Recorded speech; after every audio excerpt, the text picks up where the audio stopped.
चलिए हम लोग आज का क्लास स्टार्ट करते हैं। सबसे पहले आप लोग अपना ऑडियो कंफर्म कीजिए कि आवाज़ जा रही कि नहीं जा रही। उसके तो आगे हम लोग स्टार्ट करते हैं।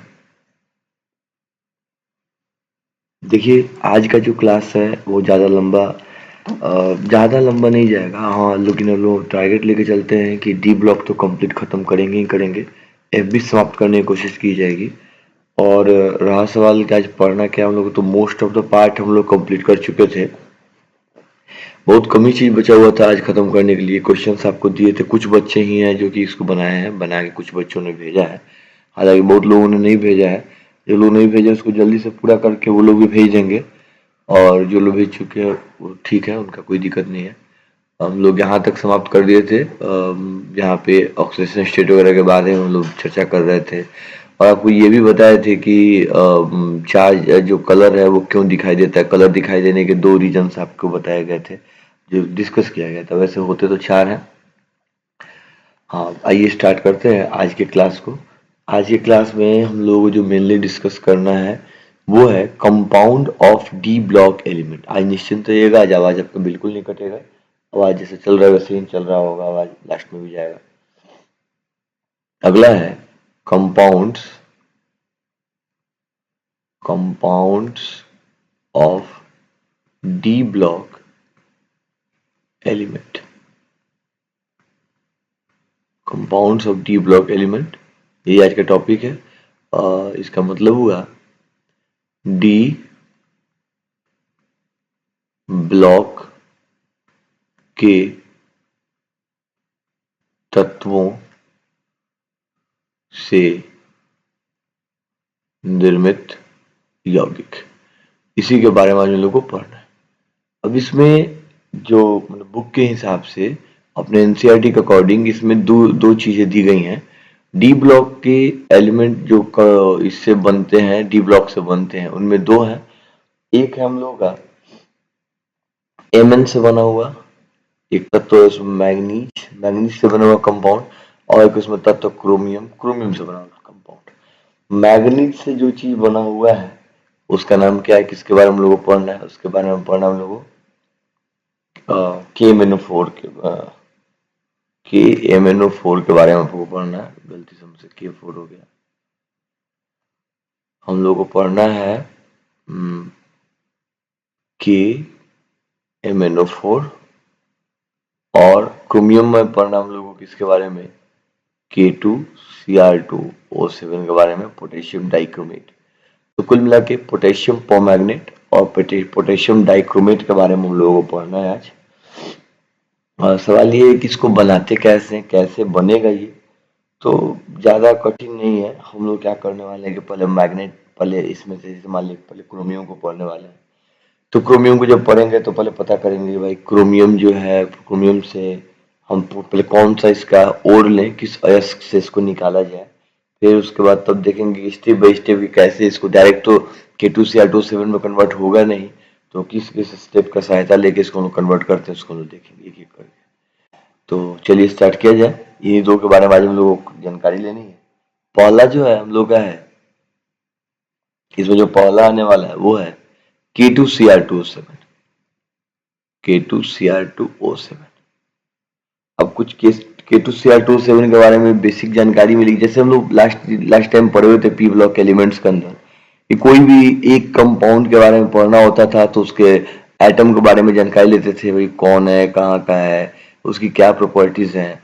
आता उसके बाद से उसका मेथड ऑफ प्रिपरेशन क्या है, कैसे वो केमिकल रिएक्शन करेगा, तो केमिकल प्रॉपर्टी क्या होगी, फिजिकल प्रॉपर्टी क्या होगी, ये सब करके एक एक करके उसका पढ़ते। वैसे ही इन दोनों को भी एक एक करके हम लोगों को पढ़ना है। तो K2Cr2O7 बनेगा कैसे, इसमें दो तरह के आयन्स हैं। एक इसमें है पोटेशियम आयन और एक बड़ा सा है क्रोमेट आयन। K2Cr2O7 R2 से Cr2 से O7 2 माइनस, इससे एक क्रोमेट आयन बोलते हैं। क्रोमेट आयन ये पोटेशियम आयन है, ठीक है। अब आइए इस क्रोमेट आयन का स्ट्रक्चर बनाए, क्योंकि सारी की सारी प्रॉपर्टी इसी क्रोमेट आयन के कारण ही आई है। क्रोमेट आयन का स्ट्रक्चर कैसे होगा, ऐसे एक Cr। आपको बताया था कि देखिए अगर ऑड इलेक्ट्रॉन हो तो ज्यादा टेंशन, नेचर जो सिमेट्री को लाइक करता है, तो सिमेट्री बनाने के लिए एक ऑक्सीजन को बीच में डाल दीजिएगा और बाकी बचे हुए तीन ऑक्सीजन जो है दोनों क्रोमियम को एक एक करके दे दिए जाएंगे, कुछ ऐसे करके, ऐसे हुआ। और एक और इधर से ले लेंगे,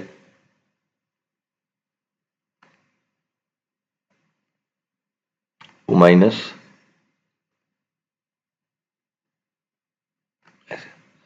ठीक है। ये सोचा था हम सीधा बना देते कि आपको और अच्छे से दिखेगा। ये ऑक्सीजन, हाँ, तो इसमें 2 ऑक्सीजन, यहाँ पे 2 माइनस है, यहीं पे 2 पोटेशियम आ जाएगा, यहाँ पे 2 पोटेशियम आएगा, 2 K प्लस, और इनसे आयनिक बॉन्डिंग कर लेगा। बाकी जो आपको ऊपर का स्ट्रक्चर बड़ा सा दिख रहा है वो क्रोमेट का स्ट्रक्चर है। यहाँ का जो एंगल होता है एज पर एनसीईआरटी के अनुसार से ये एंगल होता है 126 डिग्री का। इंपॉर्टेंट है, आपको याद रखना है। बात करें सिग्मा का और पाई का, तो सिग्मा और पाई आप कैलकुलेट करके लिखेंगे, सिग्मा कितना होता है, पाई कितना होता है, ये आप कैलकुलेट कीजिए, कमेंट कीजिए इसमें सिग्मा और पाई कितने होते हैं। बाकी रहा सवाल बॉन्ड के बारे में, तो इसमें 6 बॉन्ड जो है वो क्या होते हैं, सेम लेंथ के होते हैं। 6 बॉन्ड कौन से, देखिए ये डबल बॉन्ड है, ये भी डबल बॉन्ड है, ये डबल बॉन्ड, ये तो कंफर्म है कि क्रोमियम और ऑक्सीजन के बीच का बॉन्ड है, तो ये 2 3 4 चारों आइडेंटिकल ही होंगे। लेकिन हाँ, एक और बात ध्यान रखिएगा, जब यहाँ पे एक सिंगल बॉन्ड है और ये भी उसी स्पेसी के पास पड़ा हुआ है, यहाँ पे माइनस चार्ज है, तो ये अपने इलेक्ट्रॉन यहाँ पे डालेगा, शिफ्ट करेगा, फिर ऐसे ऐसे करके, तो ये वाले बॉन्ड यहाँ हम लिख रहे हैं, देखिए 1 2 3 4 5 6, ये जो 6 दिख रहा है आपको, 6 ऑक्सीजन, 6 ऑक्सीजन और क्रोमियम के बीच में बना हुआ जो बॉन्ड है वो आपस में क्या होगा, बराबर होगा। यानी हम कह सकते हैं कि 6 bond lengths are same, 6 bond lengths are same, यानी कि इसमें से 6 जो बंध लंबाइयां हैं, 6 बंध लंबाइयां जो है वो क्या होंगी, आपस में बराबर होंगी, वो आपस में क्या होंगी, बराबर होंगी, उसमें कोई अंतर नहीं होगा। 6 जो बंध लंबाइयां हैं ये वाली, ये आपस में, ये जो बॉन्ड है क्रोमियम ऑक्सीजन और क्रोमियम ऑक्सीजन, ये जो बॉन्ड है ये बोला बॉन्ड थोड़ा सा क्या होगा, बड़ा होगा। अब आगे बात करते हैं एक क्रोमियम का कोऑर्डिनेशन नंबर, उप सहसंयोजक संख्या। एक क्रोमियम को कितने ऑक्सीजन से घिरा हुआ है, 4 ऑक्सीजन से घिरा हुआ है, तो इसका कोऑर्डिनेशन नंबर क्या हो जाएगा, 4 हो जाएगा। फिर बात करते हैं हाइब्रिडाइजेशन की, तो देखिए इसका हाइब्रिडाइजेशन जो होता है वो होता है sp3। हालांकि कुछ बाहर के राइटर्स की बुक देखिएगा तो वहां पे आपको कहीं कहीं D3S के बारे में भी दिखेगा। हालांकि ये D3S अभी आप पहली बार सुन रहे हैं, ये ऐसा हाइब्रिडाइजेशन आप पहले कहीं नहीं देखे होंगे। कुछ एक किताबों में D3S के बारे में चर्चा की गई है, लेकिन जो हम लोग पास जो एनसीईआरटी है, एनसीईआरटी के अकॉर्डिंग किसके बारे में बताया गया, एनसीईआरटी जो sp3 को बोलता है, तो sp3 ही हम मान के चलेंगे, यही हमारा मोस्ट कॉमन हाइब्रिडाइजेशन यही होगा। वैसे भी इसका स्ट्रक्चर जो है वो, शेप के बारे में देखें तो शेप जो है वो टेट्राहेड्रल ज्योमेट्री बनाता है, टेट्राहेड्रल। तो टेट्राहेड्रल कब बनता है, जब sp3 होगा। तो हमारे लिए तो भाई sp3 ही आंसर होगा। क्या लिखेंगे हम, चतुष्फलक, इसकी ज्योमेट्री क्या होगी, इसकी ज्योमेट्री, इसका जो ज्यामिति होगी वो क्या होगी, चतुष्फलक की इसकी ज्यामिति होगी। फिर एक और चीज देखिए, यहाँ पे इसका चेक करने जाइएगा कि भाई इसका ऑक्सीडेशन स्टेट क्या है, तो आपको पता चलेगा क्रोमियम का जो ऑक्सीडेशन स्टेट है वो आ रहा है +6। यहाँ पे क्रोमियम 2 इलेक्ट्रॉन इधर, 2 एक इधर, एक 2 इधर, एक इधर, तो कुल मिलाकर कितना आएगा, +6 आएगा। और जब क्रोमियम +6 में जाएगा उस समय से कंफिग्रेशन आउटर सेल का हो जाएगा 3d0, और 3d0 का मतलब कौन सा, इसका मैग्नेटिक नेचर क्या आएगा, मैग्नेटिक नेचर इसका आ जाएगा डायामैग्नेटिक। डायमैग्नेटिक का मतलब प्रतिचुंबकीय। अब इसका जो चुंबकीय गुण कैसा हो गया, वो प्रतिचुंबकीय हो गया, यानी इसके चुंबकीय प्रॉपर्टी नहीं है, ठीक है ना। अगला क्या बताएंगे कि भाई जब ये चुंबकीय प्रॉपर्टी, लेकिन एक और चीज, एक और बात ध्यान रखिएगा, इलेक्ट्रॉन नहीं है, 3d0 आ गया, लेकिन फिर भी इसका रंग कैसा होता है, ये ऑरेंज इन कलर होता है। कैसा कलर होता है, ऑरेंज कलर का होता है, नारंगी रंग का होता है। कैसा रंग का होता है, नारंगी रंग का होता है। अब आपके मन में आएगा कि सर यहाँ पे 3d0 है, लास्ट टाइम कलर के बारे में पढ़ते समय हम लोगों ने चर्चा किया था कि 3d0 और 3d10 वालों में रंग नहीं होता है, तो फिर ये रंग क्यों आया। तो इसका जो रंग है, इस रंग के पीछे का कारण हमारा, आपके मन में 2 चीजें चल रही होगी, 2 चीज तो आप पढ़ाए थे, एक पढ़ाए थे डी ट्रांजिशन पढ़ाए थे, और एक पढ़ाए थे चार्ज ट्रांसफर। 2 चीजें आप बताए थे, एक पढ़ाया था चार्ज आवेश हस्तांतरण। तो डी ट्रांजिशन तो भाई नहीं होगा। क्यों नहीं होगा, क्योंकि डी ट्रांजिशन तभी होता है जब उसके डी में इलेक्ट्रॉन पाए जाएंगे, यहाँ पे इलेक्ट्रॉन तो है ही नहीं, डी ट्रांजिशन नहीं होगा। तो फिर जैसे अगर कोई आपसे पूछे कि बताइए पोटेशियम परमैंगनेट का रंग नारंगी ही क्यों होता है, वो कलरलेस क्यों नहीं होता है, हम कहेंगे भाई ये चार्ज ट्रांसफर की कहानी है, चार्ज ट्रांसफर के कारण इसमें रंग आता है। हम कह सकते हैं कि orange in colour due to charge transfer, यानी कि आवेश स्थानांतरण के कारण, आवेश स्थानांतरण के कारण। और देखिए ये आप पहले से तैयार रखिएगा, ऑब्जेक्टिव में क्वेश्चन पूछे जा सकते हैं कि आवेश स्थानांतरण के कारण क्या होगा, इसमें रंग क्यों दिखेगा, तो इसका जवाब आपको देना है आवेश स्थानांतरण के कारण। ठीक है ना। दो चीजें हमारे सिलेबस में, KMnO4 हो या K2Cr2O7 हो, इन दोनों में रंग दिखाई देता है, तो उसके पीछे का कारण क्या है, आवेश स्थानांतरण है, चार्ज ट्रांसफर है। अब यहाँ पे एक और ध्यान रखिएगा, पाई और सिग्मा से काउंट नहीं किए हैं। यहाँ पे देखिए 1 2 3 4, टोटल सिग्मा कितने हैं 4, और पाई काउंट करते हैं 1 2 3 4 5 6 7 8, पाई टोटल कितना है इसमें 8 है। अब ये लोन पेयर वाली कहानी आपको घर से कैलकुलेट करनी है, लोन पेयर वाली कहानी घर से कैलकुलेट कर लीजिएगा। चलिए यहां तक जाके हम लोग इसका जो बेसिक इंट्रोडक्शन था इससे ले चुके हैं हम लोग। पोटेशियम परमैंगनेट जैसा जो हमारा पोटेशियम डाइक्रोमेट है, इसमें दो आयंस हैं पोटेशियम और क्रोमेट। क्रोमेट आयन का स्ट्रक्चर बना के क्रोमेट के बारे में जो भी डिटेल्स थे हम लोगों ने यहाँ पे लिख दिए हैं। अब स्टार्ट करते हैं हम लोग, तो कहाँ से स्टार्ट करते हैं, जान पहचान करने के बाद तब पहला हम लोग लिखते हैं मेथड ऑफ प्रिपरेशन। ये पहला हमारा टॉपिक होगा मेथड ऑफ प्रिपरेशन।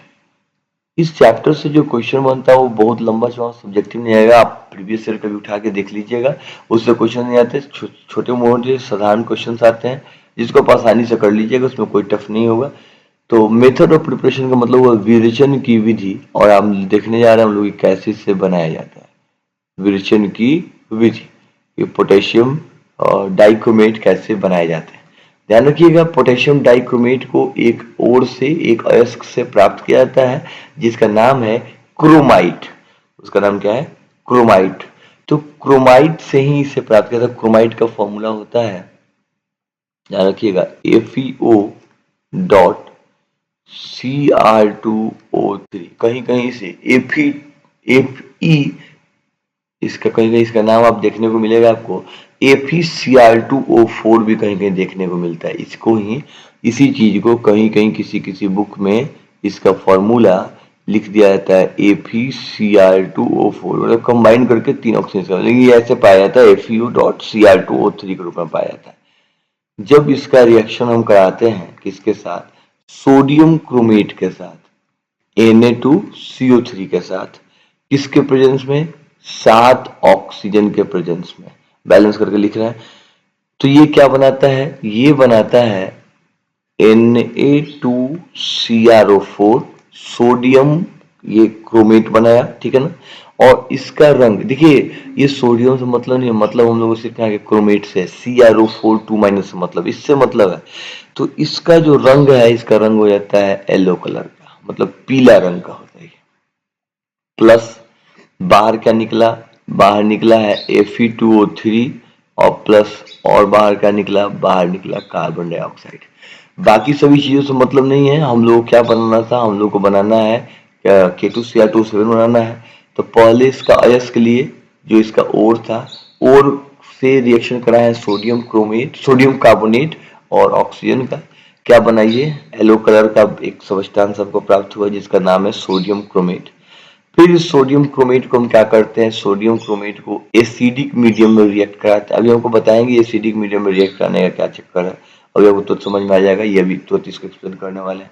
जब इसको रिएक्शन कराइएगा सोडियम क्रोमेट को एसिड, ये भी ध्यान रखिएगा एसिडिक कौन से एसिड, कौन से एसिड इस्तेमाल करने वाले हैं, हम लोग इस्तेमाल करने वाले हैं डाइल्यूट H2SO4 का, दूसरे एसिड का इस्तेमाल नहीं कीजिएगा। इसके भी बारे में चर्चा होगी क्यों नहीं करते हैं, क्योंकि मीडियम बनाने के लिए जो एसिड डालना है, कोशिश करना है कुछ एसिड से ये दोबारा से रिएक्ट करके कोई नया प्रोडक्ट ना बना दे, इसीलिए सिर्फ ये एसिड बेसिकली ये डिहाइड्रेटिंग एजेंट का काम करता है यहाँ पे, दूसरा कुछ नहीं। यहाँ पर क्या किए, किस H4 से H+ से इसका रिएक्शन कराया, रिएक्शन कराने के बाद आपको क्या प्राप्त हो रहा है, आपको मिलने वाला है ये, आपको ये देगा Na2Cr2O4। ये क्या बना दिया, Na2Cr2O4, इसका रंग कैसा होता है? इसका रंग होता है ऑरेंज कलर का, ये नारंगी रंग का होता है। अगला कहानी यही है कि आपको बनाना क्या था? आपको बनाना था तो K2Cr2O7 बनना था। सॉरी, यहाँ पे 4 यहाँ पे 7 होगा। ये हमको बनाना क्या था? हम लोग बनाना था K2Cr2O7 बनाना था। हमारे पास क्या मिल चुका है? Na2Cr2O7 मिल गया है। किसकी सहायता से? जब हम जैसे ही हम लोग इसका डाइल्यूट H2SO4 कराएंगे वैसे ही। फिर अगली बार हमको क्या करना है कि इसको हम ले आकर रिएक्शन कराएं किससे? KCl से, पोटेशियम क्लोराइड से। होगा क्या कि K और Na अपने आप को एक्सचेंज कर लेंगे, डबल डिस्प्लेसमेंट रिएक्शन, द्विविस्थापन अभिक्रिया, और उसकी सहायता से आपको क्या प्राप्त होगा? आपको प्राप्त हो जाएगा K2Cr2O7 और प्लस साथ में मिलेगा आपको NaCl। और ये जो K2Cr2O7 मिलेगा, इसका रंग कैसा होता है? इसका रंग होता है ऑरेंज। देखिए, आप इस्तेमाल इसका भी कर सकते थे और इसका भी कर सकते हैं, इन दोनों का इस्तेमाल कर सकते हैं, लेकिन इन दोनों में भी ज़्यादा बेहतर कौन होता है? K2Cr2O7 का होता है। क्यों बेहतर होता है? इसके बारे में थोड़ा बहुत चर्चा करना है, चर्चा करेंगे हम लोग। हाँ, आइए थोड़ा सा इसके बारे में चर्चा करते हैं अभी कि इसमें क्या हुआ है जब हम लोग रिएक्शन कराए हैं इसमें एसिड से। तो देखिए, एसिड से रिएक्शन कराने के पीछे आपको पता है कि कोई भी एसिड जो है वो डिहाइड्रेटिंग एजेंट होता है। बेसिकली जो सल्फेट्स होते हैं, कार्बोनेट्स होते हैं, वो क्या होते हैं? वो डिहाइड्रेटिंग एजेंट्स होते हैं। कार्बोनेट से सल्फेट्स अच्छे डिहाइड्रेटिंग एजेंट होते हैं। ये क्या होगा कि हमारे पास जो है वो है क्रोमेट। मेरे पास यहाँ पे क्या था? यहाँ पे था Na2CrO4 था। तो यहाँ पे आइए देखिए, यहाँ पे हम लेके आए हैं Na2CrO4 और एक और लेके आए हैं हम Na2CrO4, और इसका हम रिएक्शन किससे कराए हैं? हम इसका रिएक्शन कराए हैं डाइल्यूट H2SO4 से। बड़ा ही सिंपल है, देखिए स्टेप बाय स्टेप आपको हम बताते हैं। सबसे पहले जो हमारा सल्फेट आयन होगा, जो मेरा सल्फेट होगा, उस सल्फेट को क्या चाहिए? सल्फेट के यहाँ पे हाइड्रोजन है और यहाँ पे सोडियम है। निश्चित रूप से ज्यादा रिएक्टिव है तो सोडियम को ये पकड़ लेगा और यहाँ पे समझते चलिएगा ये क्या होगा, इसके साथ ये रिएक्शन करके क्या बना लेगा? ये बनाएगा सोडियम सल्फेट। और अब मेरे पास क्या बच गया? मेरे पास बच गया 2H+। अब हमको पता है कि H+ जो है ये क्या है? ये जो सल्फ्यूरिक एसिड है वो डिहाइड्रेटिंग एजेंट है, ये ऑक्सीजन चोरी करेगा। ये किससे ऑक्सीजन लेगा? यहाँ पे ध्यान रखिए, यहाँ पे क्या बचा हुआ है? यहाँ पे आपके पास है क्रोमेट, CrO4 है। इस CrO4 यहाँ पे 2H है, एक पानी बनाने के लिए इससे क्या करेगा? ये एक ऑक्सीजन इससे ले लेगा। तो यहाँ पे देखिए H2 और O ये क्या बना लिया? वाटर का फॉर्मेशन कर लिया। जब एक ऑक्सीजन ये ले लेगा तो यहाँ पे क्या बचा? यहाँ पे बचा CrO3। यहाँ पे क्या बचेगा? CrO3। और यहाँ पे पहले से क्या बचा हुआ है? यहाँ पे बचा हुआ है पहले से CrO4। इन दोनों को जोड़िए, क्या बनेगा? Na2 था, ठीक है, Na2 ये पहले से हो गया। Cr2 हो गया, Cr क्या हो गया? 2 हो गया, Cr2। और O4 यहाँ पे, O3 यहाँ पे क्या बन गया? O7। ये क्या बन गया? Na2Cr2O7। यानी कि डाइल्यूट H2SO4 के डालने से वो कैसा रिएक्शन होगा यहाँ पे आपको समझा दिया गया। सेम यही पैटर्न फॉलो किया जाएगा पोटेशियम परमैंगनेट में। ध्यान रखिएगा, H+ क्या होता है? H+ डिहाइड्रेटिंग नेचर का होता है, डिहाइड्रेटिंग निर्जलीकारक होता है, डिहाइड्रेशन एजेंट होता है वो, यानी कि निर्जलीकारक। वो क्या होता है? वो निर्जलीकारक होता है। निर्जलीकारक का मतलब वो जल को बाहर निकालता है, और किसी एक क्रोमेट से क्या करेगा? वो ऑक्सीजन को बाहर निकाल लेगा। आगे बढ़ते हैं हम लोग। आगे है इसकी प्रॉपर्टी। ये तो हमारा हो गया कहानी कि इसको कैसे बनाया जाता है। काफी आसान था बनाना। हम क्या करेंगे? पहले हम लेंगे FeCr2O7 लेंगे, और ये हमारा क्या है? उसका ओर है, ठीक है ना। ओर का नाम क्या था? कौन सा हमारा ये जो हमारा ओर है, इस ओर का नाम क्या था? ये हमारा क्रोमाइट ओर है। कोई आपसे पूछे कि बताइए हम K2Cr2O7 की प्राप्ति कैसे करते हैं, कैसे बनाते हैं? आप कहिएगा क्रोमाइट अयस्क की अभिक्रिया। ठीक है, हम आपको बोल रहे हैं, इसको लैंग्वेज में आप लिख लीजिएगा। क्या बोलेंगे? जब क्रोमाइट अयस्क की अभिक्रिया सर्वप्रथम सोडियम कार्बोनेट से ऑक्सीजन की उपस्थिति में कराते हैं तो अभिक्रिया के फलस्वरूप हमें sodium chromate sodium chromate iron oxide और कार्बन डाइऑक्साइड की प्राप्ति होती है।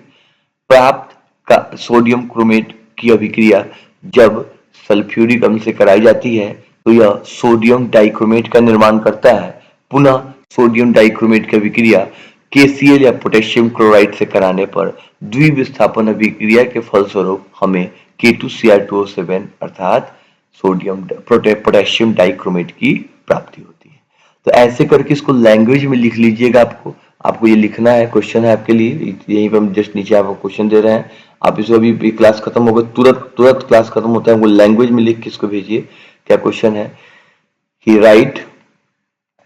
Right method of preparation, right method of preparation of K2Cr2O7, यानी कि क्वेश्चन दिया हुआ है कि K2Cr2O7 के विरेचन की विधि को लिखें। हालांकि उस तरह से बहुत ज्यादा इंपॉर्टेंट नहीं है, लेकिन फिर भी आप इसको लिख के हमको भेजिएगा अभी तुरंत। फिर चलते हैं हम लोग आगे। अगला जो हम लोग का टॉपिक है वो क्या बताएगा, मेथड ऑफ प्रिपरेशन तो हम लोग कर चुके हैं। अगला है हम लोग का प्रॉपर्टीज। अगला कौन सा है, प्रॉपर्टीज। इसमें लैब वेब मेथड के बारे में ज्यादा प्रश्न नहीं लीजिएगा, जो इंपॉर्टेंट है वो आपको हम पढ़ा रहे हैं, कोई दिक्कत नहीं उसमें। प्रॉपर्टी में क्या कहिएगा, पॉलिश का फिजिकल प्रॉपर्टी है। इसमें आप कहिएगा कि देखिए ये ऑरेंज और रेड, ये नारंगी लाल रंग का होता है। इसका रंग कैसा होता है, नारंगी लाल। नारंगी लाल रंग का क्रिस्टलीय यौगिक है। ये कैसा होता है, नारंगी लाल रंग का क्रिस्टलीय यौगिक। It is orange red coloured crystalline compound,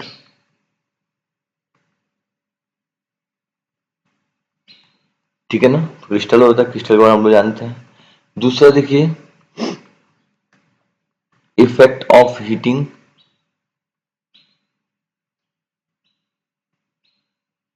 effect of heating यानी कि उष्मा के प्रभाव। अच्छा ये आप जानते हैं पहले से, उष्मा के प्रभाव में क्या होगा अगर हम पोटेशियम डाइक्रोमेट को गर्म करना स्टार्ट करें। आइए देखा जाए, K2Cr2O7 इसको हम गर्म करें तो ठीक है, ये रिएक्शन पहले से मिला हुआ है। किसी को अगर याद आ रहा हो तो बताइए कि ये रिएक्शन आपने सबसे पहले कहाँ देखा था। K2Cr2O7 को जब हम गर्म करते हैं तो ये बनाएगा KrCrO4 plus Cr2O3 plus oxygen. ये मेथड प्रिपरेशन ऑफ ऑक्सीजन है। यहाँ से ऑक्सीजन बनाने की विधि हम लोग देख सकते हैं। यहाँ पर ऑक्सीजन, ये इस रिएक्शन को हम लोग ऑक्सीजन निर्माण की विधि में भी लिख सकते हैं। हालांकि आपसे कोई पूछे कि क्या होगा K2Cr2O7 को गर्म करेंगे तो हम बताएंगे कि जब K2Cr2O7 को गर्म करेंगे तो पोटेशियम क्रोमेट हम लोगों को क्या मिलेगा, हम लोगों को सबसे ये मिलेगा पोटेशियम क्रोमेट मिलेगा, K2Cr4 मिलेगा, ठीक है ना। पोटेशियम क्रोमेट के साथ क्या मिलेगा, क्रोमियम का ऑक्साइड मिलेगा, और क्या मिलेगा, ऑक्सीजन मिलेगा। और ये ऑक्सीजन जो है ये मेन यही है। और कोई पूछेगा इसको गर्म करने में क्या कौन सी गैस निकलती है तो हम कहेंगे भाई ऑक्सीजन गैस यहाँ से बाहर निकलती है। चलिए अगला एक और छोटा सा पॉइंट है। अभी थोड़ी देर पहले हम लोग देखे हैं कि जो मेथड हम लोग बना रहे थे इसमें पहले हमारे पास कौन सा बन के निकला था। पहले हमारा बन के तैयार हुआ था Na2CrO4। पहले हम लोग हमारा बना था Na2Cr2O4 और बाद में उसको हम लोग किस में कन्वर्ट किए, Na2Cr2O7 सॉरी। पहले क्या बना था, Na2Cr2O7 बना था और फिर बाद में उसको हम कन्वर्ट किए किसमें, K2Cr2O7 में कन्वर्ट किए। क्वेश्चन ये है कि which one is better, Na2Cr2O7 is better और K2Cr2O7 इज बेटर, दोनों में से बेहतर कौन सा है। तो जवाब है कि K2Cr2O7 जो है वो बेहतर है। क्यों, क्योंकि इसके पास एक प्रॉपर्टी होती है, एक यूनिक प्रॉपर्टी है जिसका नाम है हाइग्रोस्कोपिक प्रॉपर्टी। इसका नाम है हाइग्रोस्कोपिक, हिंदी में भी लिख लीजिएगा हाइग्रोस्कोपिक। यह हाइग्रोस्कोपिक प्रॉपर्टी क्या होती है, आइए यहाँ पर समझाते हैं आपको। जैसे मान लेते हैं कि आप हम 1 लीटर पानी लिए और इस 1 लीटर पानी में हम 1 मोल डालते हैं। 2 बर्तन लिए हैं, हमारे पास 2 बर्तन है और दोनों बर्तन में 1 लीटर पानी और दोनों 1 लीटर पानी में हम 1 मोल ऐड करने वाले। 1 मोल दोनों में क्या ऐड करने वाले हम, इसमें 1 मोल ऐड करने वाले हैं पोटेशियम डाइक्रोमेट और इसमें ऐड करने वाले हैं सोडियम डाइक्रोमेट। और आपको चेक करना है कि बताइए दोनों में से बेहतर रीडिंग कौन सा देगा। तो ध्यान रखिए जब K2Cr2O7 डालिएगा तो कोई दिक्कत नहीं है, 1 मोल को 1 लीटर में डाले, 1 मोलर सॉल्यूशन बन के तैयार हो गया। जब 1 मोल को 1 लीटर में ऐड करेंगे तो क्या बनेगा, 1 मोलर बनेगा, कहीं से कोई दिक्कत नहीं है। लेकिन जब आप सोडियम डाइक्रोमेट को डालेंगे तो इस 1 लीटर के सॉल्यूशन में जब आप 1 मोल को ऐड करते हैं तो उस समय तो ऐड हो गया, बाद में ये जो Na2Cr2O7 है अपने हाइग्रोस्कोपिक नेचर के होने के कारण वो क्या करता है कि एटमॉस्फेयर से वो नमी को एब्जॉर्ब करता है। किसको एब्जॉर्ब करता है, वो मॉइस्चर एब्जॉर्ब करता है। मॉइस्चर का मतलब हवा में उपस्थित जल को खींचता है, और जब यहाँ पे वो जब जल की मात्रा कुछ को एब्जॉर्ब कर लेगा तो निश्चित रूप से यहाँ पे उसका वॉल्यूम भी क्या होगा, इंक्रीज कर जाएगा, और अब उसकी जो मोलारिटी है वो एग्जैक्ट 1 मोलर नहीं आएगी। तो यही इसमें अंतर होता है। इसलिए आप हम लोग जब कभी भी ऑक्सीडाइजिंग एजेंट के रूप में किसी का इस्तेमाल करना होता है तो क्वांटिटेटिव एनालिसिस के दौरान अच्छा से वैल्यू प्राप्त करने, सटीक आंसर प्राप्त करने के लिए हम लोग कभी भी Na2Cr2O7 का इस्तेमाल नहीं करते हैं। उसकी जगह किसका इस्तेमाल होता है, K2Cr2O7 का इस्तेमाल होता है। ये बात ध्यान रखिएगा कि ये हमारा क्यों बेहतर है, इसके बारे में कभी बाय द वे पूछा जा सके, ठीक है ना। ये क्या होता है, ये मॉइस्चर को एब्जॉर्ब करता है, हवा से नमी को एब्जॉर्ब करता है। एक और बात ध्यान रखिएगा, एक काफी इंपॉर्टेंट पॉइंट है, ऐसे क्वेश्चन में आ सकता है आपसे, पूछा भी जा सकता है, ऐसा आया नहीं है लेकिन फिर भी देख लिया जाए उसको भी। हमारे पास अगर दिया हो कभी भी CrO4 2 ये क्या है, ये हमारा क्रोमेट है, शायद आपको ध्यान आ रहा होगा, ये किसका फॉर्मूला है क्रोमेट का, CrO4 2 का K2Cr4। ये जो क्रोमेट होता है, इस क्रोमेट का रंग कैसा होता है, क्रोमेट का रंग होता है येलो कलर का होता है। और जब इस क्रोमेट को हम रिएक्ट कराएंगे H प्लस के प्रेजेंस में, आपको याद आ रहा होगा अभी लास्ट स्लाइड में हम लोग पढ़े हैं कि जब इस क्रोमेट को हम H प्लस के प्रेजेंस में रिएक्ट कराते थे तो किस में कन्वर्ट हो जाता था, वो डाइक्रोमेट में कन्वर्ट हो जाता था। अभी थोड़ी देर पहले आपको बताएं, तो जब क्रोमेट का रिएक्शन आप कराइएगा एसिडिक मीडियम के प्रेजेंस में तो ये किस में कन्वर्ट हो जाएगा, Cr2O7 2 के फॉर्म में कन्वर्ट हो जाएगा, यानी किस में बदल जाएगा, डाइक्रोमेट में। तो पहले ये येलो कलर का था, बाद में किसके कलर का हो जाएगा, ये कलर हो जाएगा इसका ऑरेंज। अब फिर इसी डाइक्रोमेट को अगर हम रिएक्ट कराएं किसके प्रेजेंस में, बेसिक मीडियम के प्रेजेंस में, तो फिर से किस में कन्वर्ट हो जाता है, वो येलो कलर में कन्वर्ट। ये दोनों एक दूसरे में इंटर कन्वर्टेबल होते हैं, ये एक दूसरे में बदल सकते हैं, बदलने योग्य होते हैं, और बस मीडियम का अंतर होता है। जब कभी भी क्रोमेट को डाइक्रोमेट में बदलना हो तो अम्लीय माध्यम लीजिएगा, जब डाइक्रोमेट को क्रोमेट में बदलना हो तो क्या लेंगे हम लोग, क्षारीय माध्यम लेंगे। इतना हो गया। अब आगे देखते हैं हम लोग, अगला जो चौथा प्रॉपर्टी इसका कौन सा है, चौथा प्रॉपर्टी है सबसे इंपॉर्टेंट कि it acts as an oxidizing agent. ये कैसे इस्तेमाल किया जाता है, ये ऑक्सीडाइजिंग एजेंट के रूप में प्रयोग किया जाता है, यानी कि एक बहुत ही बेहतर ऑक्सीकारक के रूप में प्रयुक्त होता है। तो आपसे पूछे कि बताइए इसका यूज क्या है, सबसे बेहतर कौन सा काम करता है, तो हम कहेंगे कि यह बहुत ही बेहतर ऑक्सीकारक के रूप में प्रयुक्त एक अच्छा ऑक्सीकारक है। लेकिन सवाल ये है कि ऑक्सीकारक कब है, किस स्थिति में है। 10वां क्लास में पहली बार आपको K2Cr2O7 दिखने को मिला था, और जब हम लोग अल्कोहल का ऑक्सीडेशन करा के उसको कहाँ कन्वर्ट कर रहे हैं, उसको हम लोग कन्वर्ट कर रहे थे इसमें क्या था, हम लोग कार्बोक्सिलिक एसिड में कन्वर्ट कर रहे थे, पहले मिला था। एक अच्छे ऑक्सीकारक के रूप में प्रयुक्त होता है, और बेसिकली ये करता क्या है, तो जब हम लोग इसका इस्तेमाल करते हैं तो ये खुद को कन्वर्ट करता है। खुद को कन्वर्ट कहाँ से कहाँ करता है, ये खुद को डाइक्रोमेट से कन्वर्ट कर लेता है, किसके अंदर, क्रोमेट में कन्वर्ट कर लेता है। इसका काम क्या होता है, एसिडिक मीडियम में जब इसका रिएक्शन कराते हैं, ध्यान रखिएगा ये जब भी ऑक्सीडाइजिंग नेचर में जब प्रयुक्त होगा, मतलब K2Cr2O7 act as oxidizing agent in acidic medium. ये ध्यान रखिएगा कि एक ऑक्सीकारक तो है, लेकिन किस स्थिति में है, हमेशा अम्लीय माध्यम में। हम यहाँ पर स्पष्ट लिख सकते हैं कि अम्लीय माध्यम में, अम्लीय माध्यम में K2Cr2O7 एक अच्छे ऑक्सीकारक की भांति व्यवहार प्रदर्शित करता है। एक अच्छा ऑक्सीडाइजिंग एजेंट होता है K2Cr2। अच्छा, इसमें क्या होता है, इसमें करता क्या है, वो कैसे ऑक्सीडाइजिंग करता है, तो खुद को रिड्यूस करता है। आपको ये बात पहले से पता है कि अगर कोई स्पीसी खुद को अवकरित कर ले, खुद को रिड्यूस कर ले, तो सामने वाले को क्या करता है, ऑक्सीकृत करता है, सामने वाले को ऑक्सीडाइज करता है। अच्छा, तो देखिए फिर ये कैसे कर रहा होगा, इसका रिएक्शन आपको हम समझाते हैं। तो ध्यान रखिएगा, ड्यूरिंग दिस प्रोसेस, इस प्रक्रिया के दौरान Cr जो है वो +6 से रिड्यूस होके किसमें कन्वर्ट हो जाता है, Cr+3 में कन्वर्ट हो जाता है। तो +6 से +3 का होना क्या है, रिडक्शन। वो खुद को रिड्यूस कर रहा है, और खुद को जब रिड्यूस करेगा तो सामने वाले को क्या कर रहा होगा, वो ऑक्सीडाइज कर रहा होगा।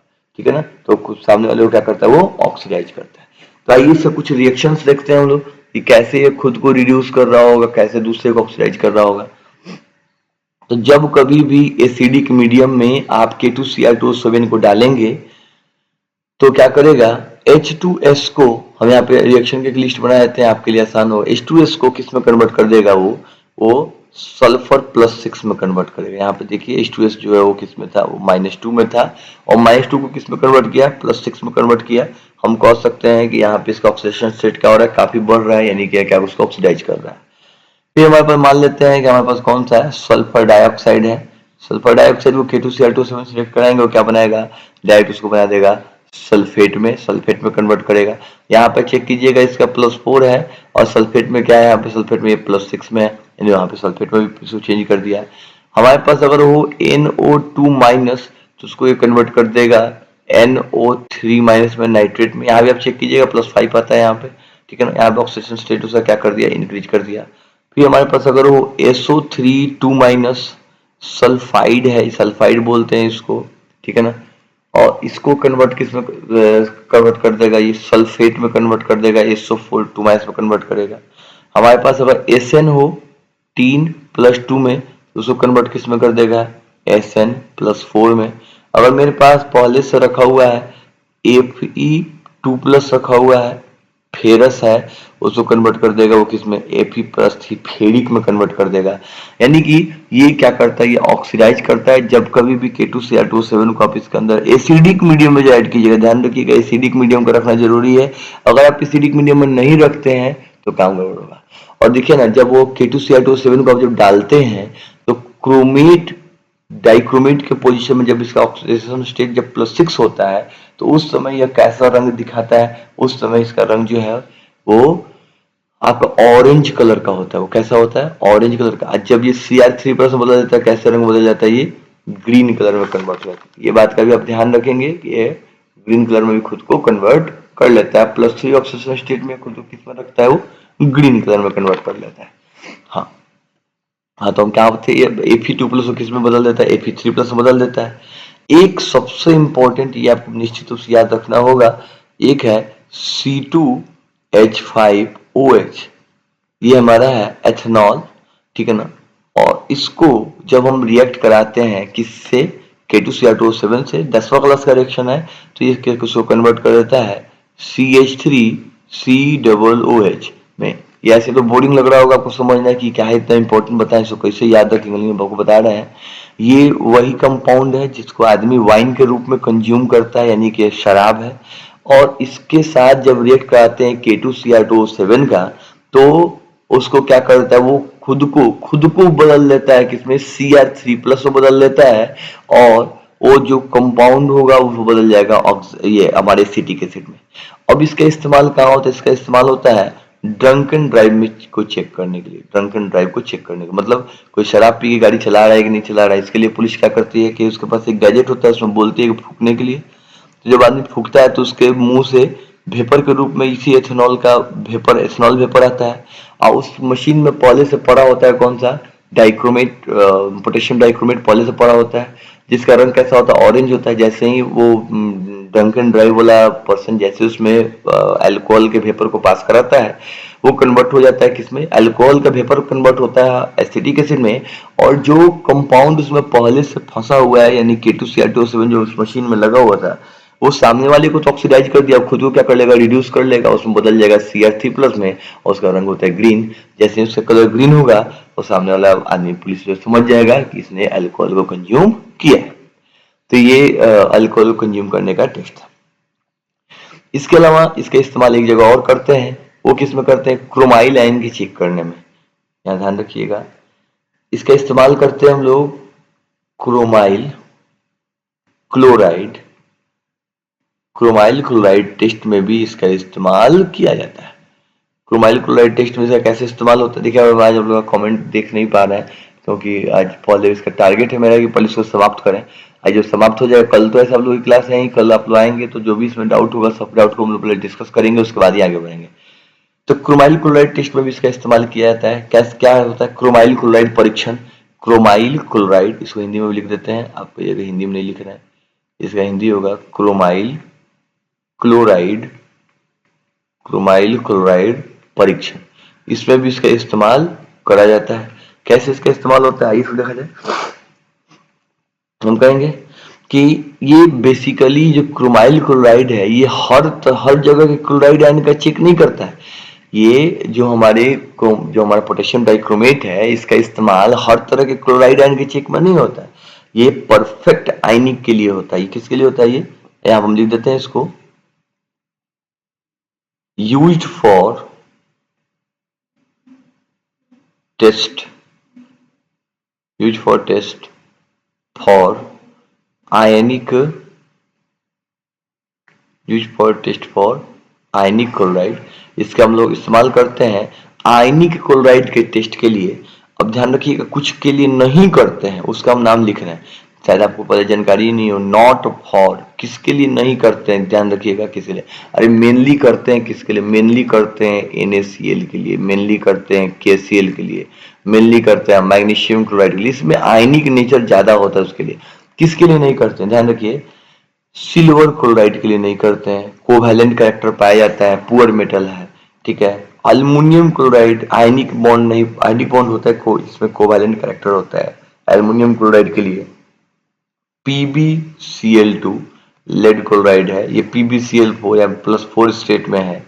HgCl2, Hg2Cl2, इन सभी क्लोराइड्स के लिए इसका इस्तेमाल नहीं किया जाए। इन सभी क्लोराइड, ये सभी क्लोराइड है या नहीं है, इनकी उपस्थिति है या नहीं है, इसके प्रेजेंस को चेक करने के लिए इस टेस्ट का इस्तेमाल नहीं करेंगे। तो ध्यान रखिएगा क्रोमाइल क्लोराइड टेस्ट जिसमें K2Cr27 का इस्तेमाल किया जाता है, वो बेसिकली अच्छे आयनिक कैरेक्टर वाले, माने एक बेहतर आयनिक क्लोराइड की जांच के लिए इसका इस्तेमाल करते हैं। कैसे करते हैं, एक एग्जांपल लेकर इसको समझ लेते हैं हम लोग, इसका इस्तेमाल कैसे करते हैं। मेरे पास है NaCl, सोडियम क्लोराइड, और इस सोडियम क्लोराइड का हम रिएक्शन कराए हैं K2Cr2O7 ये पोटेशियम डाइक्रोमेट से। साथ ही इसमें हम लोग क्या डालते हैं, H2SO4। आपको बताया थे कि बिना सल्फ्यूरिक एसिड के प्रेजेंस के यह रिएक्शन आगे नहीं बढ़ेगा, यानी कि यह ऑक्सीडाइजिंग नेचर अपना शो नहीं करता है। जब इन तीनों को मिला दिए तो क्या हमारा प्रोडक्ट बना, हमारा प्रोडक्ट बनता है CrO2Cl2, ठीक है ना। और ये जो है इसका ये कैसा होता है, तो ये ऑरेंज रेड, ये नारंगी लाल का क्या होता है, ये कलर का ये वेपर होता है, ऑरेंज रेड कलर्ड वेपर। ये वेपर बनेगा, वो वेपर कैसा होगा, ऑरेंज रेड का होगा, यानी कि नारंगी लाल रंग का ये बनता है। फिर इसके साथ हम लोग क्या करेंगे, इसको हम लोग रिएक्ट कराएंगे बेस से, यानी कि इससे कराएंगे NaOH से। जब आप NaOH से कराइएगा ये क्या बनाएगा, ये बनाएगा Na2Cr O4, यानी क्या बनाएगा, ये बनाएगा येलो कलर का, ध्यान रखिएगा येलो कलर का क्या बनाता है, येलो कलर का सॉल्यूशन बनाता है। येलो कलर का बनाए, ये पीले रंग का घोल बनाता है, पीले रंग का घोल बनाता है, पीले रंग का घोल बनाता है। देखिए यहाँ पे आपको रंग याद करना जरूरी है, स्टेट याद है, मैक्सिमम चीज एक्सपेरिमेंटल है, ये सभी चीजें आपको याद रखनी होंगी, सबको कष्ट होता है, इसमें कहीं से कोई दो नहीं। और फिर से इसका रिएक्शन कराएंगे, किस चीज पर इसका रिएक्शन कराएंगे, इसका रिएक्शन कराएंगे हम लोग CH3COO2 Pb, लेड एसीटेट से इसका रिएक्शन कराएंगे, तो इस बार बनाएगा ये PbCrO4, जिसका रंग कैसा होता है? इसका रंग होता है येलो कलर का होता है, और इस बार ये प्रेसिपिटेट बनाएगा, यानी कि अवक्षेप बनाएगा। तो जैसे ही आपको एक पीले रंग का अवक्षेप मिलेगा, आप कह देंगे कि यहाँ पे क्या प्रेजेंस था? यहाँ पे सोडियम क्लोराइड था, यानी कि यहाँ पर कोई आयनिक कंपाउंड लिया गया था। ठीक है, फिर से समझाते हैं। जो हमारा पोटेशियम डाइक्रोमेट है, इसके सहायता से एक टेस्ट किया जाता है जिसका नाम है क्रोमाइल क्लोराइड टेस्ट। जैसे यहाँ पे देखिए, आप देख सकते हैं यहाँ पे क्रोमाइल कंपाउंड बना हुआ है, क्रोमाइल क्लोराइड टेस्ट कराते हैं। क्रोमाइल क्लोराइड टेस्ट के दौरान सिर्फ और सिर्फ अच्छे आयनिक, यानी कि एक स्ट्रॉन्ग आयनिक कंपाउंड का ही टेस्ट किया जा सकता है।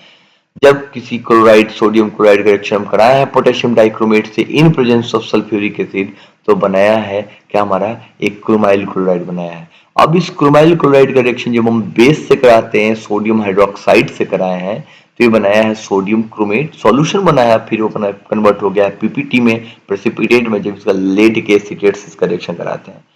तो अगर यहाँ पे ये क्लोरीन नहीं होता तो ना तो क्रोमाइल क्लोराइड बनता और ना ही फिर से प्रेसिपिटेट बनता। तो क्या क्या रिएजेंट यूज किया? रिएजेंट अपना इस्तेमाल याद रखिएगा, रिएजेंट। और जैसे ही आपको एक प्रेसिपिटेट मिलता है, यह प्रेसिपिटेट यह बताएगा कि दिए गए सब्सटेंस में क्या प्रेजेंट था? क्लोरीन प्रेजेंट था। क्लोरीन आयन के प्रेजेंस के लिए इसका इस्तेमाल करते हैं, इस बात का आप ध्यान रखिएगा। एक ये भी हो गया। ये हमारा था प्रॉपर्टी नंबर, कौन सा था जी? Property number chromyl chloride test, oxidizing nature जी 4। ये था हमारा 5 नंबर प्रॉपर्टी था। और फिर अब हमारा आएगा एक 6 नंबर प्रॉपर्टी। 6 नंबर प्रॉपर्टी क्या है? केमिकल प्रॉपर्टी क्या बताता है कि जब पोटेशियम परमैंगनेट K2Cr2O7 का रिएक्शन हम कराते हैं किससे? H2O2 हाइड्रोजन पेरोक्साइड से, किसके प्रेजेंस में? ईथर के प्रेजेंस में। तो ये बनाता है CrO5। ठीक है ना? अब ये देखिए, ये इसका रंग क्या होगा? ये K2Cr2O7 ये हमारा येलो कलर का होता है, ऑरेंज कलर का होता है। ठीक है ना? ये कैसा होता है? ये ऑरेंज, K2Cr2O7 के अंदर ऑरेंज क्रिस्टलाइन सॉलिड है। और ये CrO5 जो है वो होता है ब्लू रंग का। और आप कहिएगा ये क्या है? क्रोमियम का ऑक्साइड, क्रोमियम का पेंटाऑक्साइड CrO5। ऑक्सीडेशन स्टेट यहाँ पे निकालिए। आप तो कहेंगे कि ऑक्सीडेशन स्टेट निकालने के बाद इसका +10 आ रहा है, लेकिन नहीं, ठीक है, यह आपको बताने वाले नहीं है, ये आपको बताया गया है। ये आपको कहाँ पे बताया गया है? ये हम आपको बताए हैं, इसका स्ट्रक्चर खूब अच्छे से समझाए हैं। कहाँ पे? 11th क्लास में इसका स्ट्रक्चर समझाए हैं, स्पेशल टाइप ऑफ हाइब्रिडाइजेशन के अंदर, केमिकल बॉन्डिंग के अंदर। वहां की कॉपी निकालिए और बताइए हमको CrO5 का ऑक्सीडेशन स्टेट क्या होता है। थोड़ा सा हिंट्स देते हैं। इसका स्ट्रक्चर कौन सा होता है? बटरफ्लाई स्ट्रक्चर होता है। शायद आपको याद आ जाए कि ऐसे इसका स्ट्रक्चर हम लोग ऐसे बनाए हुए थे, ऐसे ऐसे इसका स्ट्रक्चर बनाए हुए थे, ऐसे ऐसे इसका स्ट्रक्चर बनता है। तो आप यहाँ से हमको बताएंगे कि इस क्रोमियम का ऑक्सीडेशन स्टेट क्या होता है? +6 होता है। चलिए वो स्ट्रक्चर बना के हमसे भेजिए कि कितना इसका स्ट्रक्चर होगा, कैसे इसका स्ट्रक्चर बनेगा। ठीक है, यहाँ पे जाके हम लोग पोटेशियम परमैंगनेट की केमिकल प्रॉपर्टी को अप्रॉक्स खत्म कर चुके हैं। अब इसमें कोई केमिकल प्रॉपर्टी इसकी नहीं बची हुई है। अब अगला जो कंपाउंड हम लोग को पढ़ना है, वो कंपाउंड का नाम है पोटेशियम परमैंगनेट। कौन सा कंपाउंड पढ़ना है हम लोग को? पोटेशियम डाइक्रोमेट को खत्म कर चुके हैं हम लोग पढ़ेंगे पोटेशियम परमैंगनेट। ठीक है, कैसा होता है पोटेशियम परमैंगनेट? KMnO4, ये कौन सा है? ये हमारा है पोटेशियम परमैंगनेट। ठीक है, ये पोटेशियम परमैंगनेट है। अब पोटेशियम परमैंगनेट क्या होगा, इसकी प्रॉपर्टी क्या होगी, अब इसके बारे में हम लोग तुरंत पढ़ेंगे। हाँ, तो हम लोग को पढ़ना था कौन सा? KMnO4 के बारे में पढ़ना था। जैसे हम लोग सेम टू सेम जैसे K2Cr2O7 था, वैसे ही KMnO4 के बारे में हम लोग पढ़ेंगे। पहले हम लोग KMnO4 के बारे में इंट्रोडक्शन देखेंगे, वो क्या होता है। देखिए, KMnO4 जो है वो मैग्नीज का कंपाउंड है। इसमें भी दो हिस्से हैं, कौन कौन? एक हमारा K+ है और एक हमारा मैग्नेट आयन MnO4-। तो जो इसकी जो कलर वाली जो प्रॉपर्टी है, ठीक है ना, कलर की जो प्रॉपर्टी है वो किस पे डिपेंड करती है? वो इसके मैग्नीज पे डिपेंड कर रहा है, इसका मैग्नीज पे। MnO4- के अंदर जो हमारा मैग्नीज है, वो मैग्नीज किस स्टेट में? मैग्नीज हमारा जो है वो है मैग्नीज जो +7 के स्टेट में है। और यही +7 के कारण ये कह रहा है। अब आप कहिएगा कि भाई Mn +7 में है, हाँ, मैक्सिमम अपने ऑक्सीडेशन स्टेट पे है। और अब खुद को ये क्या करेगा, कम करना चाहेगा। और जब ये खुद को कम करेगा तो खुद को करेगा रिड्यूस, और जब ये खुद को रिड्यूस करेगा तो सामने वाला क्या होगा, ऑक्सीडाइज होगा। यानी कि एक बेहतर ऑक्सीडाइजिंग एजेंट की तरह ये काम कर सकता है। आइए इसका स्ट्रक्चर देखते हैं। इसका स्ट्रक्चर कैसे बनाएंगे, ऐसे Mn लिखिएगा, Mn ऊपर में से एक ऑक्सीजन इधर लगा देते हैं, एक ऑक्सीजन इधर लगा देते हैं, और एक ऑक्सीजन इधर लगा देते हैं। ये हो गया हमारा MnO4 माइनस का स्ट्रक्चर। इसके अंदर मैग्नीज किस में था, +7 में था। अब एक और बात ध्यान रखिएगा, जब ये +7 में होगा तो ये D कौन सा है, तो Mn+7 जो है इसके लिए D वैल्यू है कि D क्या होगी, 0 होगा, यानी कि D इसका खाली होगा।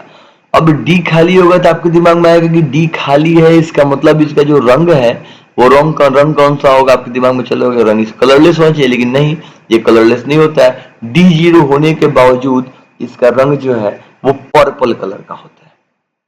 फिर सवाल, पर्पल कैसे होगा जब D 0, तो ठीक है, D 0 है, रंग पर्पल है, इसके पीछे का कारण है charge transfer.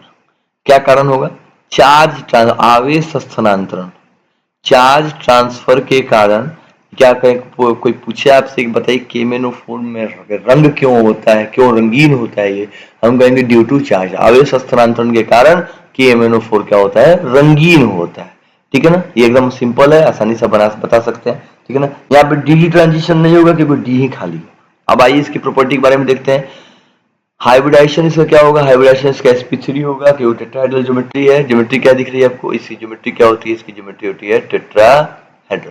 Tetrahedral geometry, hybridisation हो गया sp3। फिर आइए D0 है, D0 होने के कारण से क्या बोलेंगे इसको कि भाई हमारा डायमैग्नेटिक है। डायमैग्नेटिक इसको बोलते हैं प्रतिचुंबकीय। जब D0 है यानी कि कोई भी इलेक्ट्रॉन ही नहीं है, ये खाली है बिल्कुल, और जब बिल्कुल खाली है तो इसका मतलब अनपेयर्ड होने का, युग्मित होने का कोई चांस ही नहीं है। तो ये इसका बेसिक इंट्रोडक्शन था। अब ये करता क्या है, तो यह एक अच्छे ऑक्सीडाइजिंग एजेंट का काम करता है, बहुत अच्छा ऑक्सीडाइजिंग एजेंट का काम करता है। अदर की तरह नहीं कि काम चलाऊ नहीं है, ये काफी बेहतरीन ऑक्सीडाइजिंग एजेंट का काम करता है। तो इंट्रोडक्शन के बाद हम लोग अगला कौन सा पढ़ते हैं, अगला पढ़ते हैं हम लोग इसका मेथड ऑफ प्रिपरेशन। हम अगला देखने वाले हैं इसका मेथड ऑफ प्रिपरेशन, यानी कि विरेचन की विधि। इसे बनाया कैसे, विरेचन की विधि कैसे बनाया जाए। देखिए इसके बनाने की विधि क्या है, हम लोग क्या करते हैं इसमें,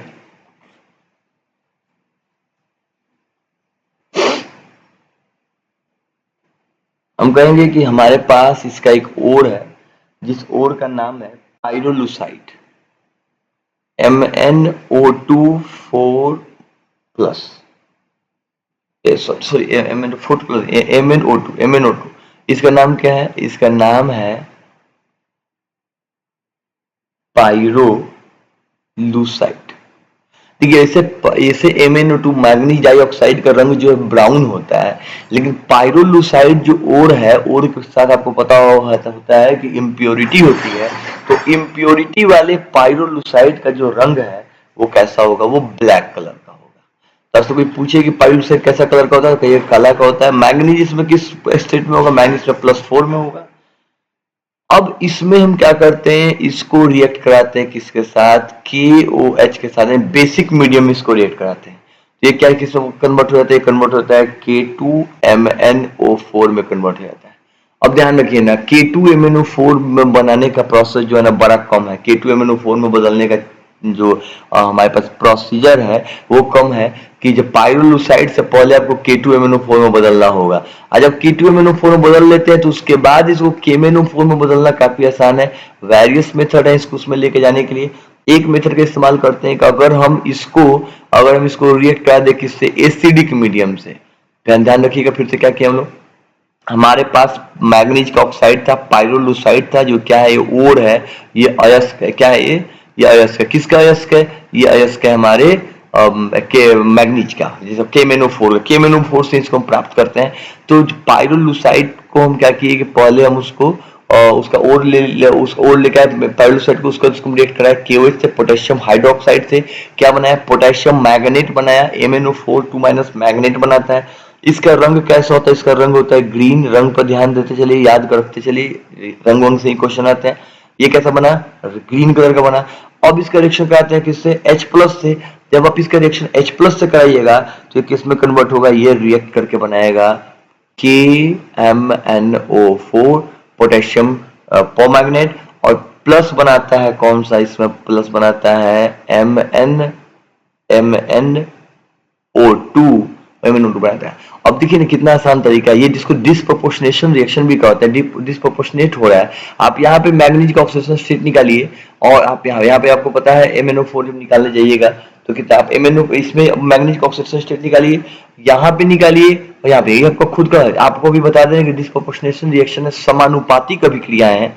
जब आप प्राप्त हुए पोटेशियम मैग्नेट जो ग्रीन कलर का था, उसका रिएक्शन जब आप H प्लस से कीजिएगा तो दो कंपाउंड प्राप्त होंगे, एक पोटेशियम परमैंगनेट प्राप्त होगा, एक आपको MnO2 प्राप्त होगा, जिसमें से एक का ऑक्सीडेशन स्टेट बढ़ जाएगा और एक का ऑक्सीडेशन स्टेट क्या होगा, घट जाएगा। ये +7, ये +5, इसका ऑक्सीडेशन स्टेट निकालिए और बताइए कितना था, ये +4 +4 अच्छा, इसका ऑक्सीडेशन स्टेट निकालिए, देखिए कि डिस्प्रोपोर्शनेशन रिएक्शन हो रहा है यहाँ पे। ये रिएक्शन बेहतर इसलिए माना जाता है क्योंकि ये ग्रीन कलर का जो पोटेशियम मैग्नेट था, जब इसका रिएक्शन हम H प्लस से कराए हैं तो ये एक बनाया है MnO2, और यह MnO2 फिर से जो बना है इसको फिर से लेके आ जाएंगे, यहाँ पे लेके आएंगे और फिर से रिएक्शन करा कर बनाएंगे, धड़ाधड़ इसको बनाते जाएंगे और कोई भी सब वेस्टेज नहीं होगा। बिल्कुल परफेक्ट रिएक्शन है, पूरे के पूरे को हम लोग KMnO4 में कन्वर्ट कर सकते हैं, क्योंकि जो बाई प्रोडक्ट निकल रहा है उसको फिर से कन्वर्ट करने का मौका आपको मिलेगा, कहीं से कोई ये दिक्कत नहीं।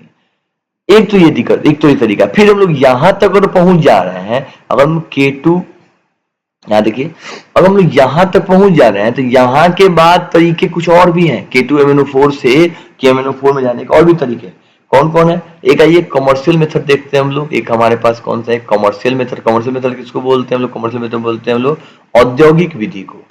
एक हमारे पास कमर्शियल मेथड है, कमर्शियल मेथड यानी औद्योगिक विधि।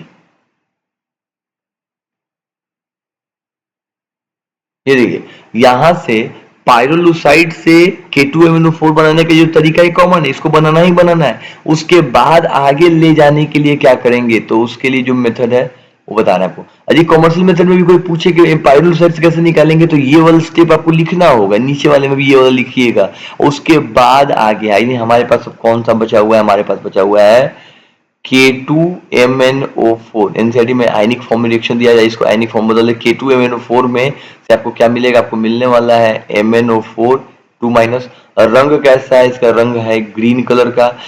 जब इसको हम क्या करेंगे, इलेक्ट्रोलाइटिक ऑक्सीडेशन कराएंगे। क्या कराएंगे, LECTROLYTIC, इलेक्ट्रोलाइटिक ऑक्सीडेशन,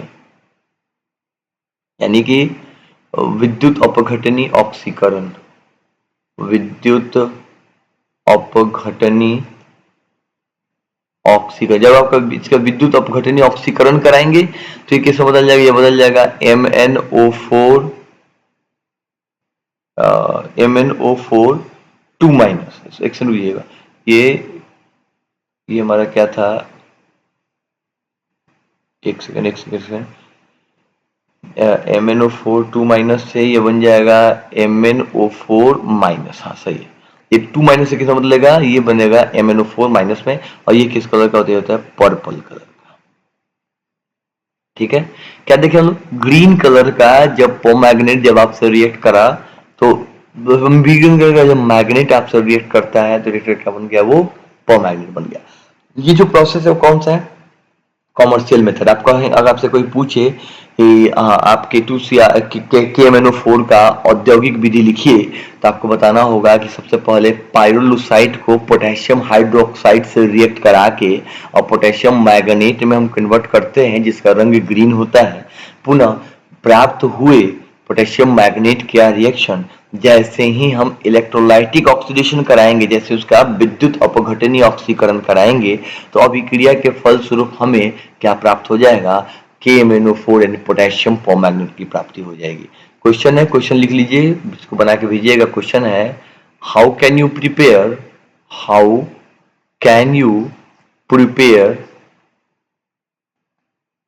KMnO4 ए में इन लैब, अभी आपको आगे पढ़ाने वाले हैं, और बी में ऑन इंडस्ट्रियल लेवल।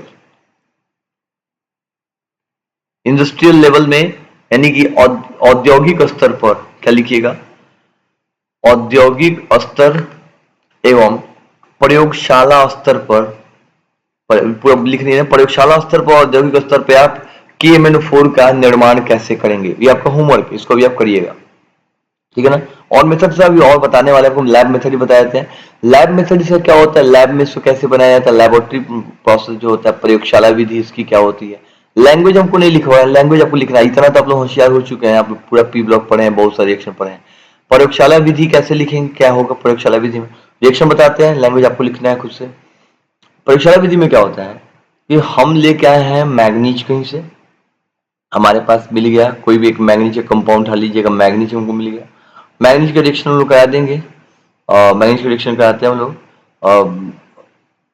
एक आपको नाम याद होगा H2S2O8, एसिड था, किसी को नाम पता है H2S2O8 का, हम लिखते हैं H2O8 2-, ये कहीं से मिला हुआ था हम लोगों को H2S2O8, और पता नहीं आपको ध्यान आ रहा है कि नहीं।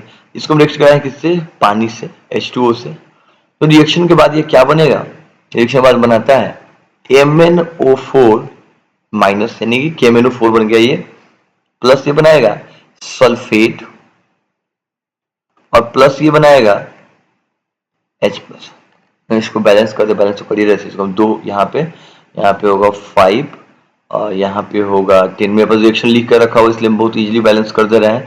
आपको क्या करना होगा, आपको याद रखना होगा, नहीं तो एग्जाम में जाकर वहां पे बैलेंस करने का रिस्क नहीं लीजिएगा। 10 और यहाँ पे होगा 16। बता देते हैं H2H2O8 जो है ऑक्सीडेशन ऑफ सल्फर है, ठीक है ना। वहां से हम लोग क्या किए हैं कि मैग्नीज का रिएक्शन हम लोग H2H2O8 से कराए हैं, ठीक है ना, वाटर के प्रेजेंस में, या कहा जाए कि डाइल्यूट एसिड के साथ। तो ये बनाया है परमैग्नेट आयन, यानी अगर यहाँ पे हम पोटेशियम लेते, अगर हम लोग यहाँ पे पोटेशियम ले लेते, अगर यहाँ पे पोटेशियम रखा रहता या ऊपर से पोटेशियम डाला गया रहता, तो ये क्या बनाता, ये पोटेशियम परमैग्नेट बनाता। और जो यहाँ पे H2SO8 था वो किसमें कन्वर्ट, ऑक्सीडाइज वो कन्वर्ट हो गया किसमें, सल्फेट में, और 16 इसमें H+ बाहर रिलीज हो रहा है। आप ये रिएक्शन आप ध्यान रखिएगा, आपको यही इसी प्रोसेस से हम लोग क्या करते हैं, लैब में, प्रयोगशाला में क्या निर्माण करते हैं, KMnO4 का प्रिपरेशन करते हैं। तो यही आपको हम 2 क्वेश्चन देता, अगर आपसे नहीं बनता है तो ठीक है, फिर भी हम अभी इसको कंप्लीट कराएंगे। ऐसा आपके बुक में लिखा हुआ होगा, कोई बात ज्यादा झंझट नहीं, आप वहां से इसको देख कर आराम से लिख सकते हैं। लैंग्वेज में तो लिखना है, रिएक्शन तो यहाँ पे लिख ही दिए हैं। क्वेश्चन था कि आप KMnO4 का विरचन, KMnO4 के विरचन की विधि को लिखें। एक आपको प्रयोगशाला स्तर पर लिखना है और एक आपको औद्योगिक स्तर पर लिखना है। 2 क्वेश्चन है इसी स्लाइड के अंदर, इन दोनों का क्लियर कर लीजिएगा। कुछ अन्य विधियां भी हैं, कुछ अदर प्रोसेस भी हैं, अदर वाले को भी देख लीजिए, हो सकता है रिएक्शन में पूछ ले। अदर प्रोसेस KMnO4 को बनाने की अन्य विधियां वो कौन कौन सी हैं, तो देखिए हमारे पास है MnO2 मैग्नीज ऑक्साइड, अभी आप इसके बारे में जानते हैं, पाइरोलुसाइड जिसको बोलते हैं, और इसका हम रिएक्शन करा दिए किससे, KOH से। अब आप सोच रहे होंगे क्या चल रहा है, एक बैग यहाँ पे देखिए, जब मैग्नीज ऑक्साइड रिएक्शन KOH से कराए थे तो यहाँ पे पहले मैग्नेट बना था, और फिर उस एसिड से कराने पर क्या बन गया, वो सिर्फ पोटेशियम परमैग्नेट बन गया। यहाँ पर हम लोग क्या करने, एक ही स्टेप में सारे रिएक्शन करने वाले हैं। देखिए मैग्नी, ये हमारे पास क्या है, हमारे पास है पाइरोलुसाइड है, इस तरह से पोटेशियम हाइड्रोक्साइड है, साथ ही साथ ऑक्सीजन डाल दिए, 2 स्टेप का रिएक्शन एक साथ करा रहे हैं, ठीक है ना। ये ऑक्सीडाइज कर दी, यहाँ भी तो देखिए ना, यहाँ भी समझिए, ये पहला स्टेप तो KOH रिएक्शन करा के दूसरे स्टेप में क्या कर, दूसरे स्टेप में ऑक्सीडाइज ही तो कर रहे थे। यहाँ पे H+ से कराया तो डिस्प्रोपोर्शनेशन हुआ, ये वो ऑक्सीडाइज हुआ, जैसे ये हमारा ऑक्सीडाइज, ये ऑक्सीडाइज होके ही तो बना है, ये इससे क्या बना है, ये हमारा ऑक्सीडाइज होके बना है। तो ऑक्सीडाइज होने के लिए हो सकता है हमको डिस्प्रोपोर्शनेशन रिएक्शन का सहायता लें, हो सकता है कि इलेक्ट्रोलाइटिक ऑक्सीडेशन कराएं, यानी कुल मिला के इस ग्रीन वाले स्टेप से यहाँ तक जाने में हमको क्या करना है, ऑक्सीडाइज करना है। तो हम क्या किए, पहले स्टेप में KOH से रिएक्शन करा के हम बनाए मैग्नेट, और मैग्नेट को दोबारा ऑक्सीडाइज करके बना लिए पोटेशियम परमैग्नेट बना लिए।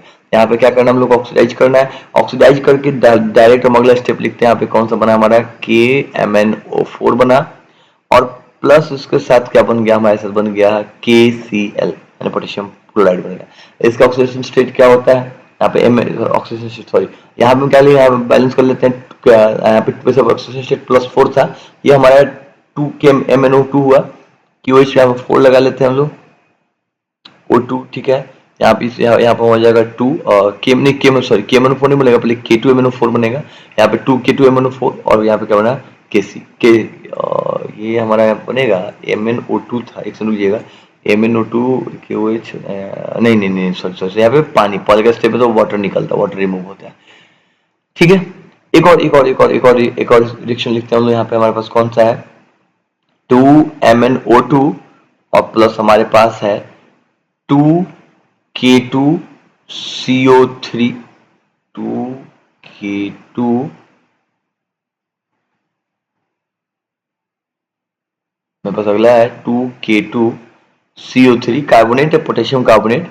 अब प्लस क्या किया ऑक्सीजन डाले, किस में बदल लिया, ये किस में बदल लिया, बदल दिया हमारा फिर से वही आएगा K2MnO4 अब प्लस हमारा क्या आया इस बार इसमें कार्बन डाइऑक्साइड आएगा, कार्बोनेट है। ठीक है ना, यहाँ भी 2 लगा लेंगे। अच्छा, ये वो क्या बताना चाह रहे थे, देखिए फर्स्ट स्टेप में क्या तैयार किया, हम तैयार किए K2MnO4, यहाँ पे तैयार किए ना, MnO2 को हम लोग पहले किस में बदल रहे हैं K2MnO4 में बदले हैं। और देखिए यहाँ पे हम पहले क्या किए, पहले इस मेथड से लेके जाइए, इस मेथड से लेके जाइए, हम क्या बदल लिए K2MnO4 में बदल लिए, पहला प्रोसेस यही है। अब नाउ यहाँ पे कुछ लिखते हैं हम लैंग्वेज में, देखिए आप लैंग्वेज लिखने वाले हैं, now produced K2MnO4 can be easily converted into KMnO4 by using following method. देखिए क्वेश्चन सिर्फ रिएक्शंस में ही पूछे जा सकते हैं, आपसे नॉर्मल ऐसे नहीं पूछा जाएगा। क्या करेंगे, अब पुनः प्राप्त K2MnO4 को निम्नलिखित विधि द्वारा KMnO4 में परिवर्तित कर सकते हैं।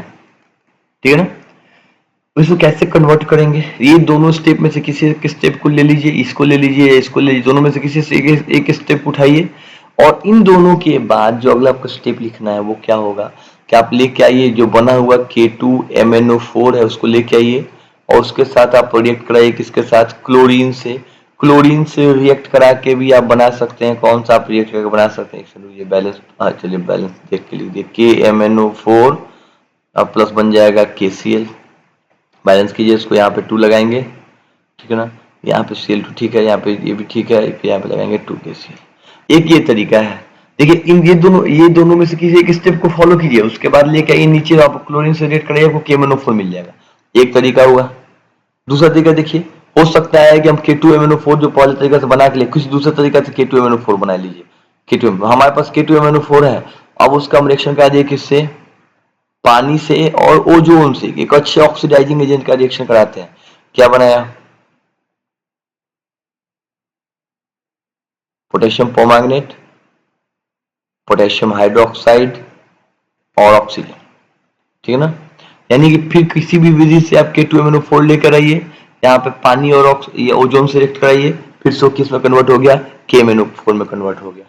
फिर से किसी दूसरे तरीका से फिर से बना के लेके आए थे, ऊपर में किसी एक तरीका से बना के लेके आइए KMnO4, अब उसको रिएक्शन कराइए आप कार्बन डाइऑक्साइड से, किस में कन्वर्ट होगा, पोटेशियम परमैंगनेट में, और प्लस क्या बनाएगा, मैग्नीज ऑक्साइड, प्लस बनाएगा K2CO3। बैलेंस करते हैं, यहाँ पे आप लगाइएगा 3 और यहाँ पे आप लगाइएगा कार्बन 2 और ये मतलब KMnO4 में यहाँ पे लगाइएगा पोटेशियम में 2 और एक पोटेशियम 2 यहाँ पे 2 4 2 6 ठीक है, बैलेंस हो गया। तो आप ये सेट ए के किसी एक प्रोसेस का इस्तेमाल करके सेट बी के किसी एक प्रोसेस का इस्तेमाल कर सकते हैं और इस द्वारा भी आप KMnO4 का निर्माण कर सकते हैं। देखिए यहाँ से क्वेश्चन जो है ये बनाने की विधि में से क्वेश्चन नहीं पूछेगा कि आप बनाने की विधि बताइए, तो आप इसमें से कोई एक विधि उठा के बता देंगे। जैसे कोई पूछे, ऐसे नॉर्मल पूछ देगी आप KMnO4 कैसे बनाएंगे, तो हम कहेंगे देखिए जब हम लोग मैग्नीज ऑक्साइड का रिएक्शन पोटेशियम हाइड्रोक्साइड से ऑक्सीजन की उपस्थिति में कराते हैं तब रिएक्शन के फलस्वरूप हमें K2MnO4 की प्राप्ति होती है। पुनः प्राप्त किए गए K2MnO4 की अभिक्रिया जब Cl2 से कराई जाती है तब रिएक्शन के द्वारा हमें KMnO4 और किसी की प्राप्ति होती है। इसको नहीं बोलकर हम इसको भी बोल सकते हैं, इसको नहीं बोलकर हम इसको बोल सकते हैं, किसी भी तरह सेट ए में से कोई एक, सेट बी में से कोई एक करके हम लोग रिएक्शन करा सकते हैं। लेकिन ऐसा क्वेश्चन बनाने की विधि में नहीं पूछेगा आपसे। ये क्वेश्चन अगर आपसे पूछे जाएंगे तो क्या होगा यदि में पूछेगा, जैसे डैश दे देगा बीच में, बोलेगा यहाँ पे ये, और डैश देकर बताओगे ये और ये, बताइए यहाँ पे बीच में क्या बने, ऐसे करके क्वेश्चन आपसे आएगा। तो यहाँ पे जाके हम लोग बनाने की विधि समाप्त कर दिए हैं। अब एक दो इसके प्रॉपर्टीज हैं उसको बता देते हैं, बहुत आसान प्रॉपर्टी है। ये इसके बाद आप इसको हम लिखिएगा। देखिए इसकी प्रॉपर्टी में पॉलिम प्रॉपर्टी लिखेंगे, इसकी फिजिकल प्रॉपर्टी, फिजिकल प्रॉपर्टी में इसका भौतिक गुण क्या है।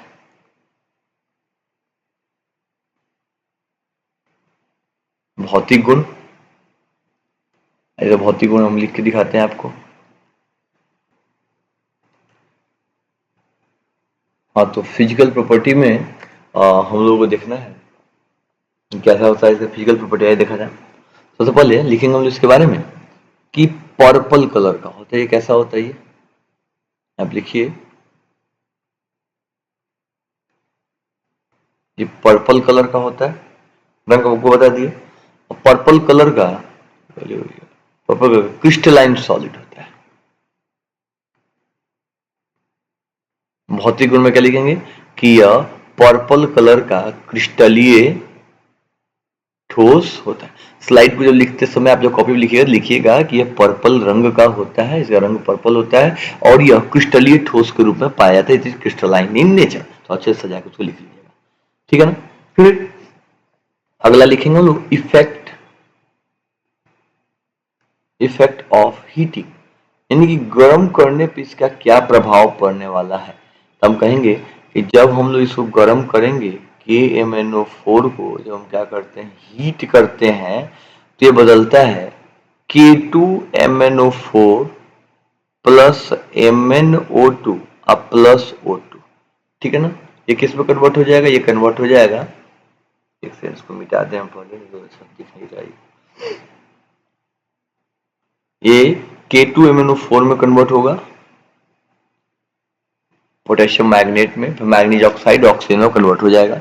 इसको बैलेंस करना जरूरी है आपके यहाँ पे, 2 यहाँ पे लिख लीजिए KMnO4 MnO2, हाँ हो गया, बैलेंस हो गया, ठीक है ना। तो ये इसमें कन्वर्ट हो जाता है। ये इसको भी हम लिख सकते हैं measure of preparation of oxygen, इसको भी डाल सकते हैं ऑक्सीजन बनाने की विधि में, यह भी लिखा जा सकता है, ठीक है ना। तो फिजिकल ये एक प्रॉपर्टी हो गई। तो अगला प्रॉपर्टी लिखेंगे हम लोग रिएक्शन विथ कॉन्सेंट्रेटेड एसिड, और रिएक्शन विथ कॉन्सेंट्रेटेड एसिड, और इसको सांद्र सल्फ्यूरिक एसिड से इसका रिएक्शन कराएं।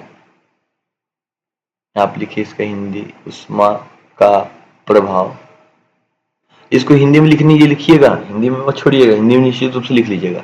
यहाँ पे क्या लिखेंगे रिएक्शन विद कॉन्सेंट्रेटेड, इसको लैंग्वेज में इसको भी लिखना होगा, ठीक है ना।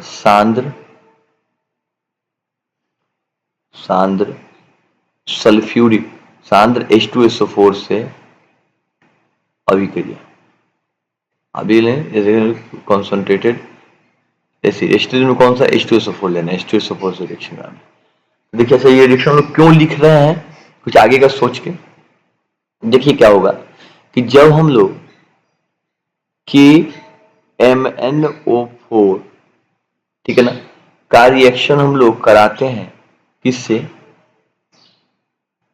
कॉन्सेंट्रेटेड H2SO4 से, ये कन्वर्ट हो जाता है Mn2O7।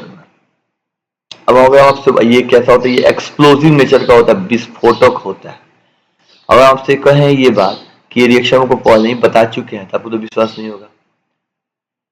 हम आपको ये रिएक्शन जो है पहले बता चुके हैं, आपको एक बात तो विश्वास नहीं होगा। कहाँ बताएं, आइए आप फिर से एक बार बता रहे हैं, अभी थोड़ी देर पहले ही बताए थे आपको ये रिएक्शन, ऐसा ही रिएक्शन बताए थे, देखिए थे KMnO4, यहाँ पे लिख दिए KMnO4, यहाँ पे हम लिख लिए H2SO4। अब जो हमारा H2SO4 है, ये H2SO4 ये आएगा और इन दोनों K को लेकर चला जाएगा और क्या बना लेगा, K2SO4 बना लेगा। देखिए यहाँ पे ये क्या बनाया, K2SO4। फिर ये H2 है, इसमें से एक ऑक्सीजन मांग के लेके जाएगा और वो निकाले, वो क्या बना लेगा, H2O पानी बना लेगा। अब यहाँ पे कितना Mn, एक Mn यहाँ पे, एक Mn यहाँ बच गया, 2 Mn Mn2 और 4 ऑक्सीजन ऊपर, 3 ऑक्सीजन क्या बने, Mn2O7। ठीक है, तो Mn2O7 बना और साथ ही साथ क्या क्या बना है, बाई प्रोडक्ट, एक बना है K2SO4 और एक बना है पानी। आपको इच्छा हो तो यहाँ पे बाई प्रोडक्ट लिख सकते हैं, लेकिन कोई आवश्यकता नहीं है। तो ये रिएक्शन आपका हो गया। ध्यान रखिएगा कि एक टर्म यहाँ पे लिखने वाले हैं, बड़ा ही इंपॉर्टेंट है, इसको लेके बड़ा इंपॉर्टेंट टर्म है वो यहाँ पे लिखने वाले में। एक टर्म ध्यान से देखिए उसको, it acts as a strong oxidizing agent in acidic, basic and neutral medium. ये एसिडिक, बेसिक और न्यूट्रल मीडियम तीनों में एक अच्छे ऑक्सीकारक का कार्य करता है। हम यहाँ पे भी इसको हिंदी में भी लिखेंगे, अभी लिखते हैं। यह अम्लीय, क्षारीय एवं उदासीन माध्यमों में एक अच्छे ऑक्सीकारक की भांति कार्य करता है। पहला बात। दूसरा पॉइंट देखिए, दूसरा पॉइंट में क्या लिखेंगे कि it is a self indicator, it is a self indicator. ये इंडिकेटर सब जानते हैं, यह एक स्वसूचक है। आपको ये क्या है भाई, देखिए ये एसिडिक मीडियम, बेसिक मीडियम और न्यूट्रल मीडियम में ऑक्सीडाइजिंग एजेंट का काम करने के साथ साथ एक इंडिकेटर का भी काम करता है, रंग भी चेंज करता है। हर मीडियम में अलग अलग तरह का रंग दिखाता है। अब आइए इसको देखा जाए कि किस किस तरह का रंग दिखाता है। एक छोटा सा टॉपिक लिखते हैं हम लोग,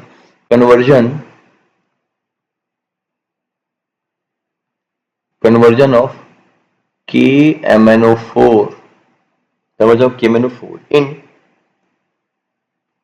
इन डिफरेंट मीडियम, अलग अलग माध्यमों में, डिफरेंट मीडियम, अलग अलग माध्यमों में KMnO4 जो है वो उनका उसका कन्वर्जन, उसका रूपांतरण, ठीक है ना, KMnO4 का रूपांतरण अलग अलग माध्यमों में, मतलब एक बार एसिड में, एक बार बेस में, एक बार न्यूट्रल में। ये देखा जाए, हमारे पास है कि MnO4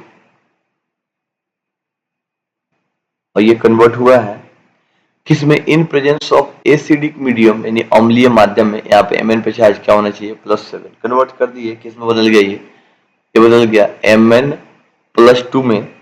आइए कैसा हुआ, यह है कलरलेस। फिर हमारे पास है कि MnO4, क्या लीजिए, न्यूट्रल लीजिए या आप डाइल्यूट बेसिक ले लीजिए, न्यूट्रल लीजिए या डाइल्यूट बेसिक लीजिए। ये किस में कन्वर्ट होगा, MnO2। देखिए आपको बताया उस समय, ये ब्राउन रंग का होता है, हालांकि ये पाइरोलुसाइड का फॉर्मूला भी है, लेकिन पाइरोलुसाइड ब्लैक होता है क्योंकि उसके साथ इम्प्योरिटी होती है। ये MnO2 प्योर वाला है, यहाँ पे नहीं होगा, यहाँ पे ब्राउनिश कलर का होगा। यहाँ पे इसका ऑक्सीडेशन स्टेट +2, ठीक है, खुद को रिड्यूस कर रहा है, खुद को रिड्यूस कर रहे हैं, सामने वाले को क्या कर रहा होगा, ऑक्सीडाइज कर रहा होगा।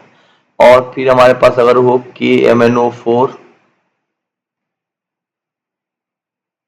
स्ट्रॉन्ग बेस, तो यहाँ पे क्या लिखेंगे हम लोग, MnO4 माइनस, यहाँ पर ऑक्सीजन स्टेट +6। ये कैसा हो गया, एक रंग किसका होता है, ग्रीन होता है, बेसिक में ग्रीन कलर होता है। अब देखिए यहाँ पे बात समझिए, KMnO4 एक अच्छे ऑक्सीडाइजिंग एजेंट की तरह काम करता है, यानी कि एसिड बेस और न्यूट्रल मीडियम में अलग अलग तरह का क्या करेगा, वो अलग अलग तरीके से रिड्यूस होगा। खुद को जब तक रिड्यूस नहीं करेगा तब तक ये सामने वाले को ऑक्सीडाइज कहाँ से करेगा। तो आप देख सकते हैं कि एसिडिक मीडियम में भी खुद को रिड्यूस कर सकता है, बेसिक में भी, न्यूट्रल में भी खुद को रिड्यूस कर सकता है, डाइल्यूट बेसिक में भी रिड्यूस कर सकता है, स्ट्रॉन्ग बेसिक भी कर सकता है। अब यहाँ पे समस्या क्या है कि यहाँ पे कि आप दो बता रहे हैं, एक डाइल्यूट बेसिक एक बेसिक। तो हाँ बिल्कुल, डाइल्यूट बेसिक में इसका जो प्रोसेस है वो ठीक उसी तरह से होता है जैसा वो न्यूट्रल में करता है, लेकिन स्ट्रॉन्ग बेस की कहानी कुछ अलग होती है इसकी, ठीक है ना। अच्छा, तो इसको हम लोग कैसे समझें, इसको फिर हम लोग आगे कैसे मिल, अगर आपसे हमारी परीक्षा में पूछ दे क्वेश्चन कि बेसिक मीडियम में आप केवल ऐसे पूछा कि बेसिक मीडियम में KMnO4 क्या करता है, तो अगर केवल बेसिक कहेगा तो आपके तो मन में से चल रहा है स्ट्रॉन्ग बेस लिखेगा, नहीं बिल्कुल नहीं। खाली बेसिक पूछे तो भी क्या लिखिएगा आप, डाइल्यूट बेस की भी कहानी लिखिएगा, क्योंकि एज पर एनसीईआरटी, अपने एनसीईआरटी के हिसाब से बस बेसिक ही इतनी है, इसके बारे में चर्चा एनसीईआरटी नहीं करता है। तो बेसिक की भी बात करता है तो आप यही रिएक्शन लिखेंगे, न्यूट्रल की भी बात करता है तो आप यही कहेंगे। अगर पूछे आपसे कि बताइए KMnO4 जब बेसिक मीडियम में रिएक्ट करेगा तो रिएक्ट करने के बाद उसका ऑक्सीजन स्टेट किस में कन्वर्ट होगा, तो +2 में कन्वर्ट हो जाएगा वो, ठीक है ना। और एसिडिक में करेगा तो भी +2 में होगा, यहाँ पे एसिडिक में करेगा तो कलरलेस होगा, जब बेसिक में करेगा तो ब्राउनिश होगा। लेकिन जब स्ट्रॉन्ग बेस का नाम रखेगा तो ध्यान रखिएगा आपको क्या लिखना है, ग्रीन कलर रख लिखना है। तो ये हर मीडियम में रिएक्ट करते हैं, हर मीडियम में रिएक्ट करने वाले हैं। अब इसमें दो रिएक्शन हम लोग को पढ़ने हैं जो एनसीईआरटी का अकॉर्डिंग है, हो सकता है ये लास्ट स्लाइड हो आज का या इसके बाद वाला, ठीक है ना। मात्र दो ही रिएक्शन हम लोग को पढ़ने हैं, दो ही सेट ऑफ रिएक्शन पढ़ने हैं। एक पढ़ना है इन एसिडिक मीडियम और दूसरा पढ़ना है न्यूट्रल मीडियम और डाइल्यूट बेसिक मीडियम, यही दो आप लोगों को पढ़ना है। तो पहला हम लोग रिएक्शन लिखने वाले हैं, आइए रिएक्शन लिखा जाए और लिखते हैं इन एसिडिक मीडियम, इन एसिडिक मीडियम। एसिडिक मीडियम में KMnO4 कैसे एक अच्छे ऑक्सीडाइजिंग एजेंट का काम करता है और किस किस का ऑक्सीडेशन करा सकता है। ध्यान रखिएगा, एसिडिक मीडियम को बनाने के लिए आपको किसका इस्तेमाल करना है, डाइल्यूट H2SO4 का इस्तेमाल करना है, किसी दूसरे का इस्तेमाल नहीं कीजिएगा। किसी दूसरे का इस्तेमाल कीजिएगा तो हो सकता है वो रिएक्ट करने लगे। हमको सिर्फ यहाँ पे मीडियम माहौल बनाना है एसिड का, ऐसा नहीं है कि उससे उसको रिएक्ट ही करा देना है, नहीं बिल्कुल नहीं, रिएक्ट नहीं करना है, सिर्फ और सिर्फ एक मीडियम क्रिएट करना है। देखिए इस प्रोसेस में आपका जो MnO4 माइनस KMnO4 जो कि पर्पल कलर का हुआ करता था, ये कन्वर्ट होगा और क्या बनाएगा, ये बना लेगा लास्ट फाइनली जो है वो कन्वर्ट हो जाएगा Mn2+ में, जो कैसा होता है, ये कलरलेस होता है, ठीक है ना। ये Mn2 कैसा होता है, कलर, क्योंकि हम एसिड की बात करें ऐसा होगा। अब हमारे पास अगर H2S है तो वो कन्वर्ट किस में होगा, सल्फर में, ठीक है। अच्छा, H2S जो है कन्वर्ट होगा सल्फर में। अगर हमारे पास सल्फर डाइऑक्साइड है तो वो कन्वर्ट हो जाएगा इसमें सल्फेट में कन्वर्ट होगा, और सल्फेट का आपको ऑक्सीडेशन स्टेट पता होता है कितना होगा, +6 में होगा, यहाँ पे क्या होगा, +4 में होगा। ऑक्सीडेशन हो रहा है इसका, यानी कि KMnO4 ही ऑक्सीडाइज कर रहा है, वो खुद को रिड्यूस कर रहा है। हमारे पास अगर वो NO2- उसको कन्वर्ट कर लेगा किसमें, NO3- में। हमारे पास अगर पड़ा हुआ वो Fe2+ तो उसको ये कन्वर्ट कर देगा किसमें, Fe3+ में। अगर मेरे पास पड़ा हुआ हो X- तो उसके कन्वर्ट कर देगा X2 में। ध्यान रखिएगा यहाँ पे X क्या होना चाहिए, यहाँ पे X होना चाहिए, यहाँ पे X होना चाहिए Cl Br और I। आपको एक F को, भाई F को ऑक्सीडाइज करे ऐसा कौन होता है, F तो खुद से बॉन्ड बना लेगा, पॉसिबल नहीं है कि उससे इलेक्ट्रॉन कोई छीने, F का इलेक्ट्रॉन कौन छीनेगा, पॉसिबल नहीं, F का नहीं कुछ करता है। फिर हमारे पास अगर ऑक्जेलिक एसिड, सॉरी ऑक्जेलिक, हमारे एसिटिक एसिड हो तो उसको कन्वर्ट कर देगा कार्बन डाइऑक्साइड और वाटर में। और हमारे पास अगर मान लेते हैं ऑक्जेलिक एसिड हो H2C2O4 तो उसको ये कन्वर्ट कर देगा फिर से वही CO2 और H2 में।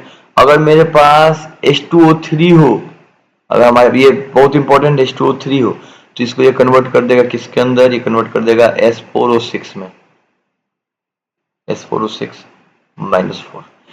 तो कुल मिला के ये एक अच्छा ऑक्सीडाइजिंग एजेंट का काम करता है। यहाँ पे सब रिएक्शंस आपको लिखे गए हैं कि किसको किस में कन्वर्ट करता है।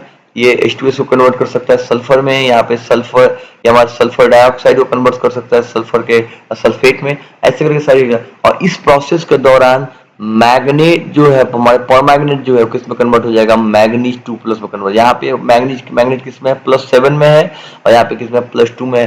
तो खुद को +7 से +2 में रिड्यूस कर रहा है, अब बाकी सबों को क्या कर दे रहा है, ऑक्सीडाइज कर दे रहा है। लेकिन ये काम किस में होगा, ये काम होगा in presence of acidic medium. लेकिन यही काम, सेम यही प्रोसेस, यही रिएक्शंस अगर हम कराएं, अगर बेसिक में जैसा कि हम लोग एनसीईआरटी में दिया हुआ है कि अगर ये इसमें से कुछ रिएक्शंस को हम लेके जाएं किसमें, बेसिक या न्यूट्रल मीडियम में, बेसिक या न्यूट्रल मीडियम में, बेसिक या न्यूट्रल मीडियम अगर हम इसको लेके जाए रिएक्शन कराने के लिए, तो सेम यही रिएक्शन कैसे परफॉर्म होगा इसके बारे में देख लीजिए। यहाँ पे अगर हमारे पास, जैसे यहाँ पे देखिए, यहाँ पे x माइनस दिया हुआ था, इसको यहाँ से स्लाइड से हम नहीं हटाएं क्योंकि यहीं पे काम था वो x माइनस। यहाँ पे अगर हमारे पास अगर Br, अगर हम एसिडिक मीडियम में देखें तो अगर हमारे पास Br माइनस होता और यहाँ पे हम डालते KMnO4 को किसके प्रेजेंस में, एसिडिक मीडियम के प्रेजेंस में KMnO4, तो इसको बदल देता है वो किसमें, Br2 में बदल देता है। तो हम कहते हैं यहाँ पे मेरा ऑक्सीडेशन स्टेट है -1, यहाँ पे ऑक्सीडेशन स्टेट है 0, इसका मतलब मेरा ऑक्सीडेशन हुआ है। लेकिन यहाँ पर वही अगर आप लेके आइएगा Br माइनस, तो Br माइनस को Br2 में नहीं बदलेगा, किसमें बदलेगा, वो बदलेगा BrO3 माइनस में बदलेगा, ठीक है ना। अगर हम लेके आते हैं I माइनस, तो उसको आयोडेट आयन में बदलेगा, IO3 माइनस में बदलेगा। अगर हम लेके आते हैं H2O3 माइनस, तो इसको बदल देगा किसके में, SO4 2 माइनस में कन्वर्ट कर देगा। अगर हम लेके आते हैं Mn का +2, तो इसको बदल देगा वो किसमें, MnO2 माने Mn के +4 में बदल देगा। यानी हम कह सकते हैं कि इस प्रोसेस में भी ऑक्सीडेशन हो रहा है, और इसमें ऑक्सीडेशन किसका हो रहा है, इसमें MnO4 माइनस जो है, MnO4 माइनस जो कि मेरा पर्पल कलर का हुआ करता था, किसमें, पर्पल का, वो कन्वर्ट हो रहा है किसमें, MnO2 में कन्वर्ट हो रहा है। यानी खुद को क्या कर रहा है, वो खुद को कर रहा है रिड्यूस। MnO2 का रंग आपको बताया था, ये ब्राउन कलर का होता है, यहाँ पे देखिए, यहाँ पे बताया ये ब्राउन कलर का होता है, खुद को ब्राउन में कन्वर्ट कर, खुद को रिड्यूस कर लिया, और सामने वाले को क्या कर देगा, एक एक करके ऑक्सीडाइज कर देगा। तो यहाँ पर जाके हम लोग समाप्त कर चुके हैं। क्या समाप्त किए अभी तक, अभी हम समाप्त कर दिए डी ब्लॉक एलिमेंट खत्म कर दिए। अब हम लोग को जो पढ़ना है वो कौन सा पढ़ना है, एफ ब्लॉक एलिमेंट पढ़ना है। ये चीजें हम कब लोग डिस्कस करेंगे, अब कल डिस्कस करेंगे। एफ ब्लॉक काफी छोटा है, एक दिन नहीं आधे घंटे के समय में एफ ब्लॉक खत्म हो जाएगा, बस इसमें ज्यादा कुछ नहीं था। इसको क्लियर कीजिए, कल आप क्लास में आइएगा, जो भी आपका डाउट होगा उसको डिस्कस करेंगे। ट्यूसडे यानी कि परसों एनी हाउ हम लोग स्टार्ट करेंगे ऑर्गेनिक केमिस्ट्री, ठीक है ना। जिसका जिसका फी बाकी है, कल आपके पास समय है, आज समय है, आपका नंबर हमारे पास, मेरा नंबर आपके पास पहले से है। यहाँ पे देखिए, पैसा देने में कोई बहाना नहीं, यहाँ पे व्यवस्था है, या इस पर सब चीज है, इस पर फोन पे है, गूगल पे है, पेटीएम सब है। ये भी आप फिर जल्दी से अपना बकाया फी जमा कीजिए। बकाया फी सबमिट करने के बाद ही आपको ऑर्गेनिक क्लास करने दिया जाएगा, क्योंकि देखिए मजबूर है, मेरे पास ये आखिरी मौका है, क्लास में अभी लगभग आधा पैसा बाकी है। तो ऐसी स्थिति में क्लास करने कोई औचित्य नहीं है, और आपके चक्कर में बाकी लोग जो पैसा दे दिए हैं उनका छूटेगा, ये भी सही नहीं है।